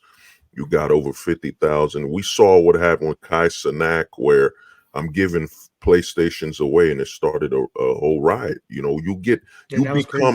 At some point you get so focused on the amount of support you get on YouTube, you believe the law doesn't matter to you. Because here's the thing, Eric applied for the ISOM name and got denied. I'm for one. I applied for it was a Street Sharks trademark. It was available. I went for it, and some judge screwed me and Mattel got it, but whatever. But he knew what he was doing. The guy did. He was a rapper, rocker, whatever. He's led that. I think it's just, man, we gotta admit he knew what he was doing, and you got the money. You made over $3 million. Think about it. You make over $3.5 million. You're on the blaze. You're on these networks. You're getting a high from I made the money. I got the sub count up. I'm being seen as like the Jesus moment of coming to save the industry, an anti-woke comic book creator. Then you say you weren't an anti-woke comic book creator. The way I look, and then the child charity, then the disrespect for a ministry. We're all old enough to know you can search something's name and know if it ain't taken. Like I, for example, write comics, write books, or whatever. One thing I've always known you got to do, you got to search the name, man. Even if ISOM, he could have spelled ISOM differently by saying, you didn't have to do any of that. All you had to do is put the word like mighty, almighty ISOM. Almighty ISOM. Because literally, from what I understand, from talking to people close to the situation, that's literally, they said literally, if he would have just changed the name of the book to something ISOM, an adjective, almighty ISOM, powerful ISOM, or even Eric July presents ISOM, as long as there was enough to differentiate ISOM from Eric July's ISOM, there would be no lawsuit. Yeah, it's like my understanding when he used the Sonic comparison. Well, the trademark for Sega is not Sonic; it's Sonic the Hedgehog. Chris, how you said that with just a calm face, man. My bad. So, I mean, you look at things like that, and that's, again, it's like, where are you getting your advice? You've got, you say you've got lawyers. Are they not, helping you understand those simple differentiations? Again, in the trademark database is not something that's hard to find by any stretch.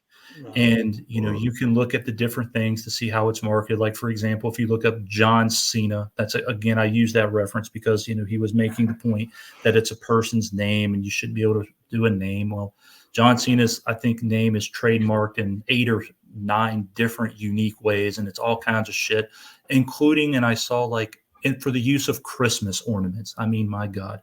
So there's plenty of stuff out there. There's plenty of examples, on how that works. And, a person themselves, again, John Cena doesn't even own his own name. He can't even go out and do business under his own freaking name without Vince McMahon getting a cut.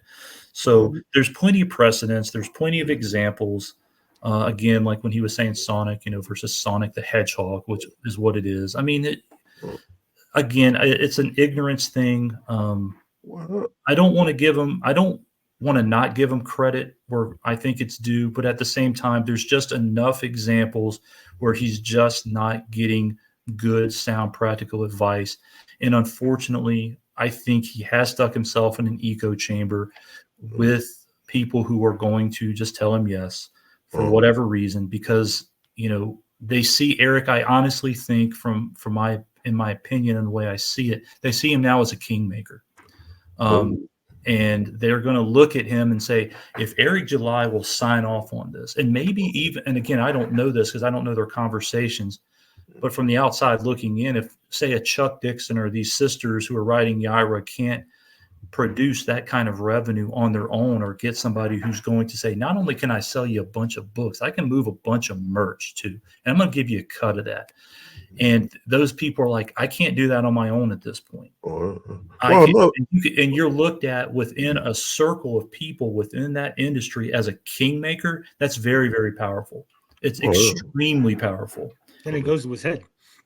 Another thing, not to interrupt you, is we got to look at what happened with the EVS thing. When EVS, whether you like his products or not, whatever, but when EVS, who's industry, he's got industry advice, whether he's giving you good advice or bad, whatever, the guy's been in the industry. And when the way he was talking to EVS, you could see that, look, I made more money than you, man. This is the competition where, look, Cyberfrog, I think the original made 750,000 on Indiegogo. Eric made 3.5 million. And as soon as he made that money, EVS's advice or anybody can't tell me nothing unless you made more money than me. The guy self-declares himself the next Stan Lee, this and that. The ego, the money, it's the perfect storm of self-destruction and fuel for the narcissistic fire. Is that, dude, I'm reaching over 500,000 on the subs, the money's coming. And the other thing is, let's be honest, you look at the damage that has been done where, dude, his video count, his view counts on his YouTube are far lower than his numbers now. The damage, and you're in Texas, the damage that has been done, and we don't know the conversations in the background with potentially Blaze and so on. We don't know, but the damage of your fan base, which were mostly conservatives, and then you look at the ISOM network where they have hundreds of thousands of videos of Eric saying, N-word this, F you this, even Eric's come out on his own fans and said, if you ask me about my favorite moment on ISOM, which he wrote, he says, you're a homosexual for asking him his thoughts on a book he wrote. Well, he did make a t-shirt that says, ask me about my favorite part, or ask my favorite part. What's your favorite part of ISOM? Yeah, he stole that. He stole that from some guy's meme. And the thing is, I respect where Chris is coming from, because you're not on the YouTube scene. You're not scoping it that heavy. But, man, the Eric situation is it's like massive nuclear level hypocrisy. I'm telling you, 5 years from now, man, we're gonna see that documentary. Tony's probably gonna be on potentially 20% of the documentary. I'm planning on being in the trial when they like, okay, here's a video from this YouTuber. Oh shit. And one more thing, Chris, is look at, like, a lot of people are making fun of, the ISOM network, y'all don't have that many subs. That helps their case. That, look, we don't have as much views. And here's the other thing about the ISOM thing. Let's remove the trademark thing. I remember searching for ISOM and I saw the ministry. I just wasn't aware of it. I was like, I guess maybe the search result, but it was the top search. Then they got Eric on, 2021, exposed that he knew. The thing is, this is a nuclear level choice. This is like a guy volunteering to go to jail and volunteering to give up all this stuff. One thing we're not talking about, since you're more of a business analyst, what does he stand to lose, man? What does he stand to lose from this lawsuit of potentially the damage of 150 countries? And think about countries where they don't have access to a working YouTube and all that. They don't really know what's going on, because the guy does ministry work all over the world. Think of the damage when they point out that Eric has over 1 million, over 10 million views, and then spread around all the interviews, over potentially 20 million views of infringing on their trademark, man. It's over, man. I haven't seen something like this. It's done. Yeah, I mean, I certainly don't know that. But one thing I'm interested in from you guys in particular, because again, I'm looking at this from a completely outside looking in, and I put in my analysis some of the things that I observed.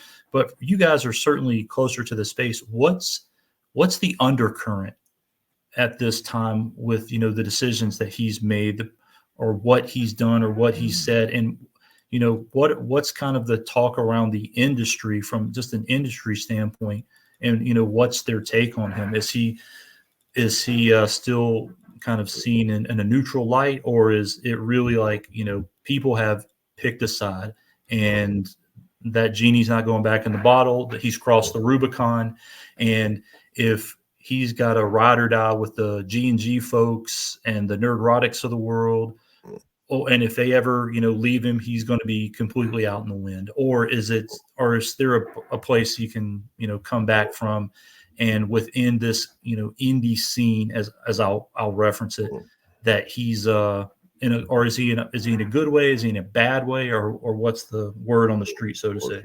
Well, you know, go on, Tony. I'll let Tony go on, brother. Go on. From what I'm seeing, there is no path to redemption to go back. The bridges that are burned for good, because Eric, like I said, Eric has brought himself this facade of being the tough guy, the guy who responds to criticism, the guy who's in your face, loud. So if he makes peace with EVS, for example, right? People are going to be like, oh, he bowed down to EVS. You know, that's not Eric. Eric's a fighter. Why is he, you know, bowing down to Ethan? So then some of his fans will drop off, and then he'll lose customers. And then the people that already don't like him from the EVS side, from the comic skate guys, they're never going to like give him more than a side eye. They'll be like, okay, EVS says be nice to you, but we're really not rocking with you like that. I think he's just got to stay the course and try to find a new fan base. Well, that was my concern from from the business standpoint, because obviously we all know the internet is forever. And when you start, if you're a new customer, he's reaching out to people for the, you know, he's reaching a new audience. Let's say, for example, he gets on the tour, he starts going to cons, he starts doing this, he starts doing that. And people start looking at him who've never seen him before. And they're going to inevitably come across those types of videos. They're going to come across the Dick Mattersons of the world. They're going to come across your videos. They're going to come across Nick Ricada. They're going to come across EVS. They're going to come across all of these folks. They're going to come across also the Geeks and Gamers and the Friday Night Tights and all of those folks as well. Not only that, one half of the Ryan Long crew, the low value mail podcast, are now into this drama. Mm-hmm. So, by the way, Ryan Long, all the content is for normies. So imagine the normies are now seeing what's going on. It's not just us nerds anymore. Well, that's what I'm saying. Like somebody like me who's kind of outside looking in, who's going to observe this for the first time, people, especially, I mean, the world is fairly polarized. I think that's fair to say in any way, shape, or form. People will pick a side. And again, from a business standpoint, the last thing you want your customers doing is picking a side. And you're going to immediately turn them off, or that person's going to say, yeah, he's a douche, or yeah, man, I agree with him. That ministry screwed with him. The Tony TGDs of the world are assholes. Dick is an asshole. Chris Bacon doesn't know his ass from a hole in the ground. He's an idiot too. You know, he must have failed fourth grade math or something like that with his analysis, whatever the case may be. People will take a side. And I just don't see why anybody, especially in the position that he initially had, going back to that, because he did have such a great opportunity and has had some great opportunities, how you just don't take a Big Ten approach to it and just say, I've got to get some good advice. I've got to get the right people around me. And I just can't go back to the well of the people I know, because they're going to tell me a certain thing. I already know what they're going to tell me, but I got to grow a business. I've got the opportunity.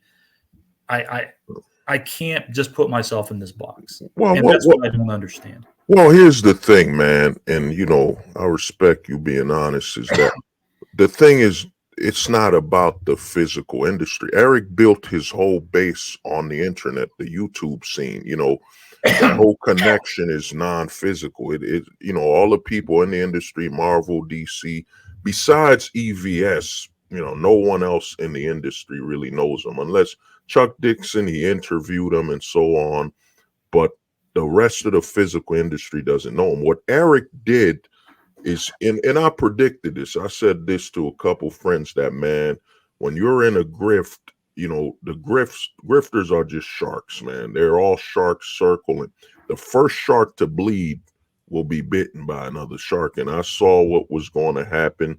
Once he saw that, he looked at EVS, and EVS wasn't praising him, because Eric thinks he's on the same level as EVS, who was in the industry, built his base, fans that were younger and followed him.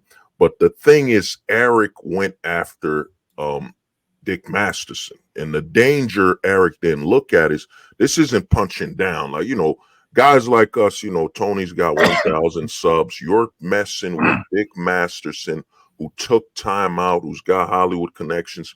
But another thing is, he's big enough on Twitter. He's big enough on YouTube to where if he attacks you, you're not going to win. And the other thing is, he exposes that Eric isn't as funny, isn't as humorous. And the other thing is, the other, trump card is, it was Riley. When you attack Riley, who you DMCA striked, and then he called your bluff. He showed up. He actually came to your warehouse and showed himself. Is that Eric then challenges the entire internet, and the internet shows him, you can't out meme us, you can't out tech us, you can't out humor us.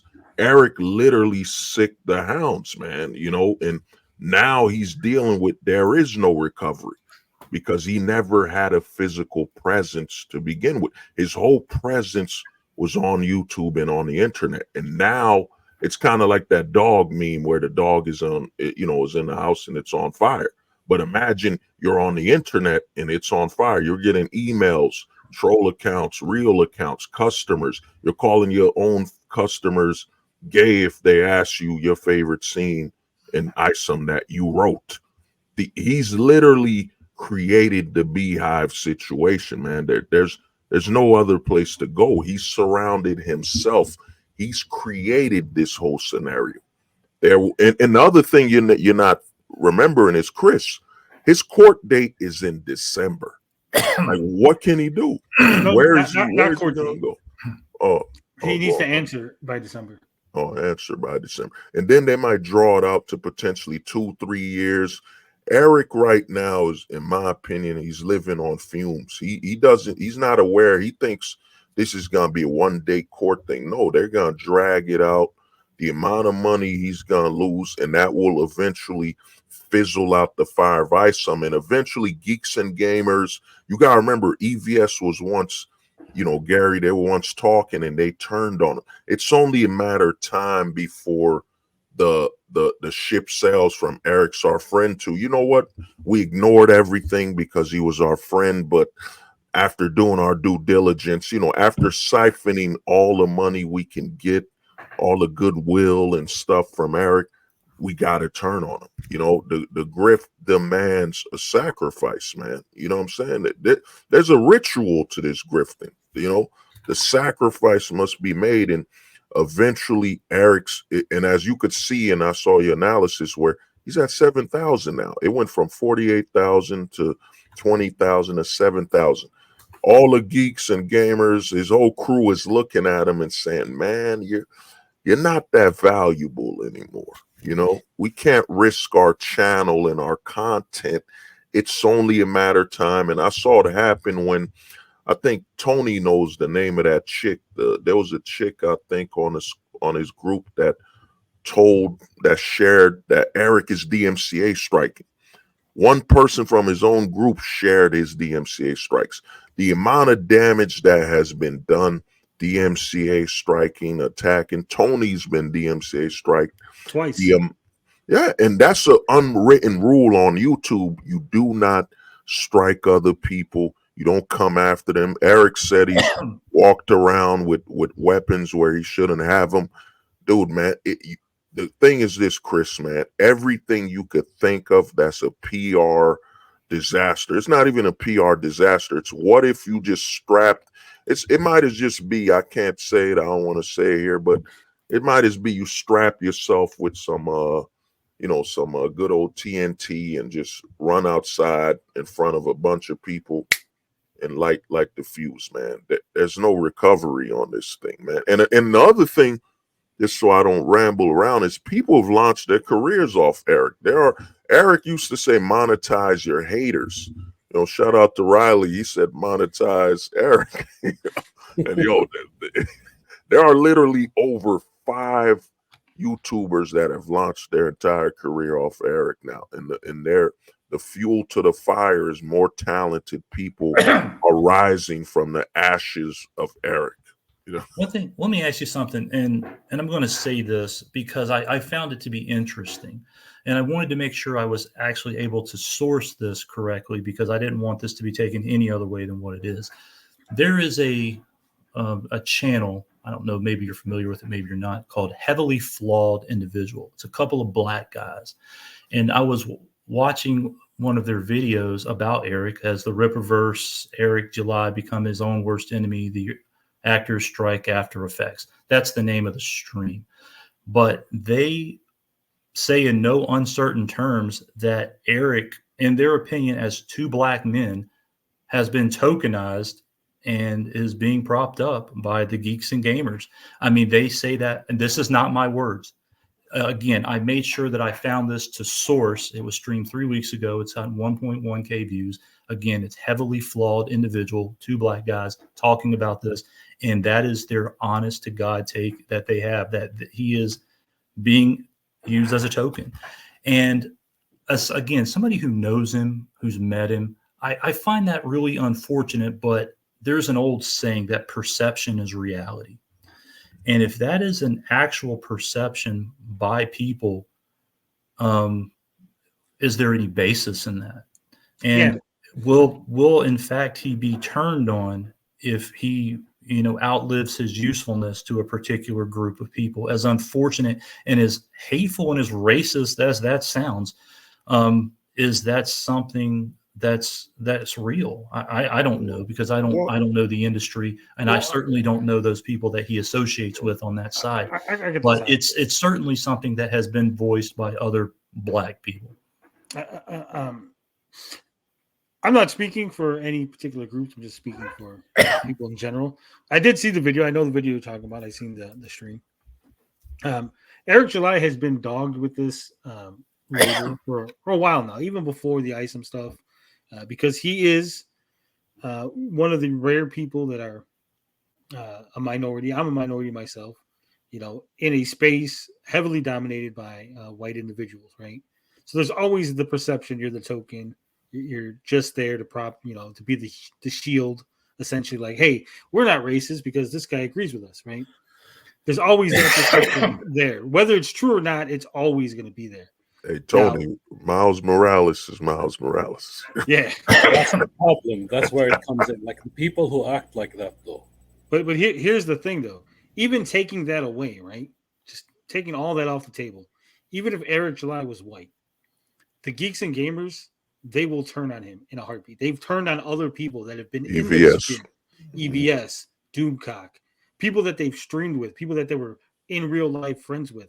When they no longer became useful, when they were a liability to them, they've turned on them. So if Eric becomes a liability to these guys in any way, they will turn on him. That's the nature of the internet. That's the nature of like all YouTubers, right? You'll find very rarely will someone stick with another YouTuber unless they were friends prior to YouTube, related to them, or have some sort of financial situation where they're basically stuck. Like, I have to back this guy up because we're in business together. So I mean, like in your guys' space, YouTube or whatever, I mean, it sounds like it's a very much a pay to play type of environment. What have you done for me lately? Well, well, you gotta know the thing with the internet is this. I was talking to some other people, whatever. The internet allows you to basically create a mob at any time, and it's about whoever can go the longest and continue attacking. In real life, man, if we met in real life, there'd be different occasions. You have to think about what you're doing. But on the internet, you could amass a group, and man, the stuff I've seen with blackmail and, you know, the list goes on, man. The internet, man, when people are on here, it's kind of like the dudes that were stuffed in a locker, bullied with a finger put between their legs or something like that. You know, once they got on the internet, now they can amass a group and basically pretend to be stronger and tougher than they are in real life. The internet allows people. But I mean, at the same time, like, I know for a fact that he has done live events. I mean, he's met with these folks in person. Does that matter? Those real life relationships and in-person relationships, they don't matter. Oh, they don't matter. It's Eric kept talking about tokens. Eric doesn't get that, dude. He's good for optics. When you got Gary saying Miles Morales, think about it, the darkest skinned, most popular Spider-Man, not your what's his name, the Ben dude who's Scarlet Spider-Man. Ben Riley. Yeah, Ben Riley. You don't bring up Ben Riley. The Asian one, right? Not even her. Not even Miguel O'Hara. Yeah. Man, you don't bring Miguel. You don't bring anything. It's basically, we got Eric for optics, and we can play the role we really want to play. That whole Miles Morales is Miles Morales. It exposes that whole group, you know, that you could keep calling the darkest character that Spider-Man, like TJ Laser brought up. There's Silk. What is her name? Silk, the Asian. Yep. Yeah, the Asian Spider-Man. You don't hear none of it. Had that particular hatred for Tanya from Mortal Kombat. Like, I hate bringing her up, but it's true. Like, if you look at Melanie Mack, the way she talked about her, and she started bringing up racist things about her, it's a problem. But it is all performative, like Vitoverse Goalpost says, right? Like, at the end of the day, these guys are businesses, right? They're making their money on YouTube. Well, one thing I thought that was interesting, you brought up the Miles Morales. Before your stream today, I was just screwing around, and I saw that EVS, like Graham Nolan, people who had done work for Eric, were doing a stream for some other book that somebody was launching, and they were having a roundtable, and they brought that character up. And again, somebody like me who's a complete normie who doesn't know anything about this, I had heard, you know, Eric's particular videos and takes on, you know, he's a tokenized character and whatnot. But EVS was going into depth about the reasons Marvel had for introducing that character and making him Spider-Man. And it had all to do with like estate and legal reasons and trademarks and things and copyrights and like some really kind of deep stuff from a strategic standpoint in the event that the estate of this particular person came and got the character and got the Spider-Man back, and Marvel didn't have access to it. So they were going to basically prop up Miles Morales, make him quote unquote Spider-Man in case they lost the court battle and kicked him to the curb. So as an outside observer, I thought, wow, that's really shocking, because if I'm listening to like Eric July or a Geeks and Gamers stream, I'm just hearing that this is just tokenizing a character, as opposed to hearing the other side that it's a strategic move to protect Marvel from not having access to a spider character of some sort in some way, shape, or form, instead of just completely not building that character with these, you know, lawsuits and, you know, estate things that are going on behind the scenes, so they don't lose that property, you know, entirely. And I thought that was fascinating. And I thought to myself, does Eric actually know the backstory? And if he does, how disingenuous was that to keep presenting content that you knew to be blatantly false? So, and again, when you're listening to people who are the industry folks, and again, from a person who's from the outside looking in, and you're looking at somebody that you want to support and somebody that you've met, and you're like, gosh, you know, why is he doing those things? For what reason? Especially if he knows the real truth behind this particular character and why Marvel is doing what they're doing. It has nothing to do with just like a blatant attempt to tokenize and make Spider-Man black. I just found that interesting. Well, Eric's playing a reverse Trump, man. There's videos, and Tony knows it. There's archives of him worshiping Miles Morales. Eric played a reverse Trump. You know, when Trump said, you know, if I was going to win, I'm going to run as a Republican. You know, it's all built in, whatever. Eric helped Obama run the race. He helped Obama win. It was a Miles Morales fan, but now once he joined the conservative side, he started flipping. That's why if you read ISOM from the scope of a leftist, you're like, yeah, man, ISOM is 100% might as be written by Hillary Clinton, man. You know, the ISOM gets emasculated by Yaira, check. Male emasculation, check. You know what I mean? His sister's a single motherhood, especially single mother, single mother sister, check. You know what I'm saying? With a grill. Check. You know, they're supposed to be toxic black males, right? So they're against them. Mm-hmm. Yep. Well, I mean, like one of the things too, when I got ISOM, it's also on Reddit. You can find it. I did a silly kind of review of the book, and it was silly. It was in the vein. I don't know if you've ever seen that YouTube video that went viral with the Karate Kid, where it talks about like Daniel being the real villain. Yeah. I wrote that. Basically Avery, and he's kind of like the Daniel Reluso of this comic, that he's like a violent sociopath, and Darren's the real hero, and kind of that sort of thing. But I mean, that was me just kind of screwing around. But I guess some people, if you're deep diving in, I guess you could certainly take away, those takes about the story if you're looking to find that. I mean, as a normie, I just read it for what it was, and I was like, this guy's kind of a nut job. But, it's a violent psychopath, as Dick Masterson would say. Replace him with Homelander, and it will be perfect. Like it's Homelander. The way he ruined the club, right? The way he beat up all the security guards. Like that's Homelander behavior. He walked in, and like Tony had a stream where he further exposed how some of that's real. But you walk into a man's business for no proof that this woman was hurt, who's an adult.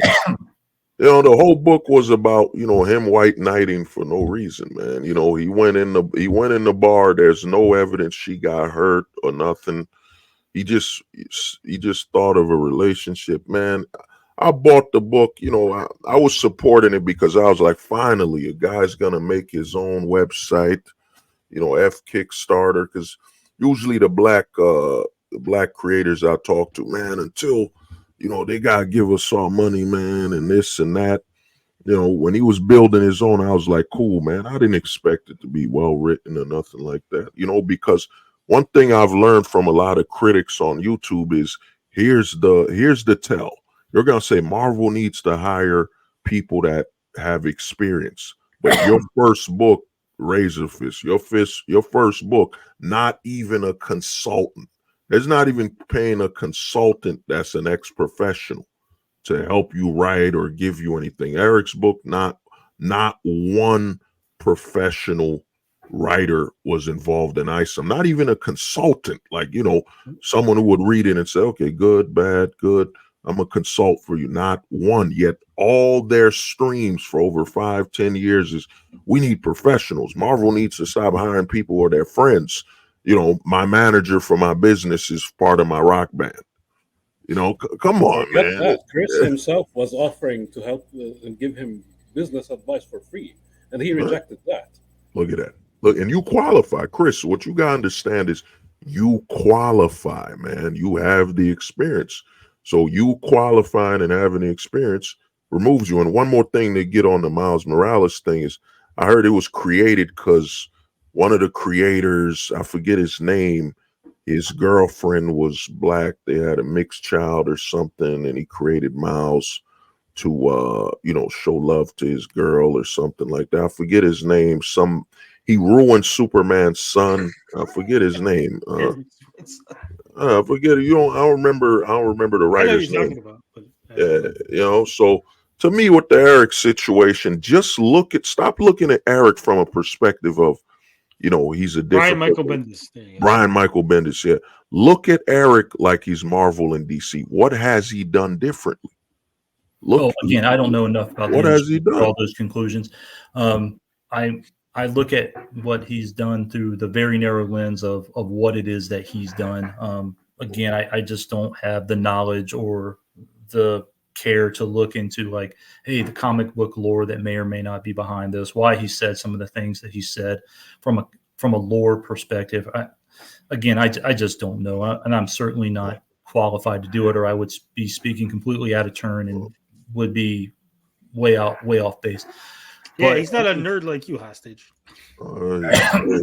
I give Chris this, man. He said, I'm not qualified. I don't know that. Eric's never said that. Yeah, I'm right. When I saw, he said, yeah, I'm writing. ISOM 2 is already 60 pages in. I remember commenting on Eric. I was like, dude, you got editors? He like, yeah, I got editors. I'm like, yo, and those ain't no damn editors. Some better ones. But yeah, guys, it's getting way past my bedtime. But again, Tony, I appreciate you letting me phone in, share my thoughts. No again, I hope, I wish nothing but the best for Eric. Unfortunately, I mean, from what information I've found myself and some of the feedback I've heard from you guys, it's going to be a hard ship for him to write. I hope he makes, informed decisions, and I hope he, gets better, advice. I just think there's no other way to say. I mean, he's just not getting it, or getting it and ignoring it, one of the two. Either way, it's unfortunate. But I'll leave it at that in case somebody, was looking at this, just fast forwarding to the very end. Again, I hope I've come across as, unbiased. I take no sides in this. I'm just giving my own observations. I'll continue to keep up with the Alphacore campaign, but whether it's this one or future ones, I think unless there are major course corrections, they are going to become a self-fulfilling prophecy. And it's going to be like, just like this one, I'm going to be able to call it 3 days into the campaign. This is what it's going to be. I don't care if the campaign's 3 days, 70 days, 700 days. This is what it's going to be. And it sucks that that's the way it is. But until I have reason to believe otherwise, that's just my take. But I hope all you guys the best too. And again, I really appreciate the hospitality from Tony and this group the last couple of times. And, you welcomed me on your stream to have me on. Obviously, I'm certainly not looking to monetize this in any way. I'm not trying to build an audience. You won't find a channel from me ever. But again, you got all those swords. You should do a sword channel where you just like show it off. Chris Bacon, my son. No, I'm not trying to nerd out. You must pull the blade from the shredder.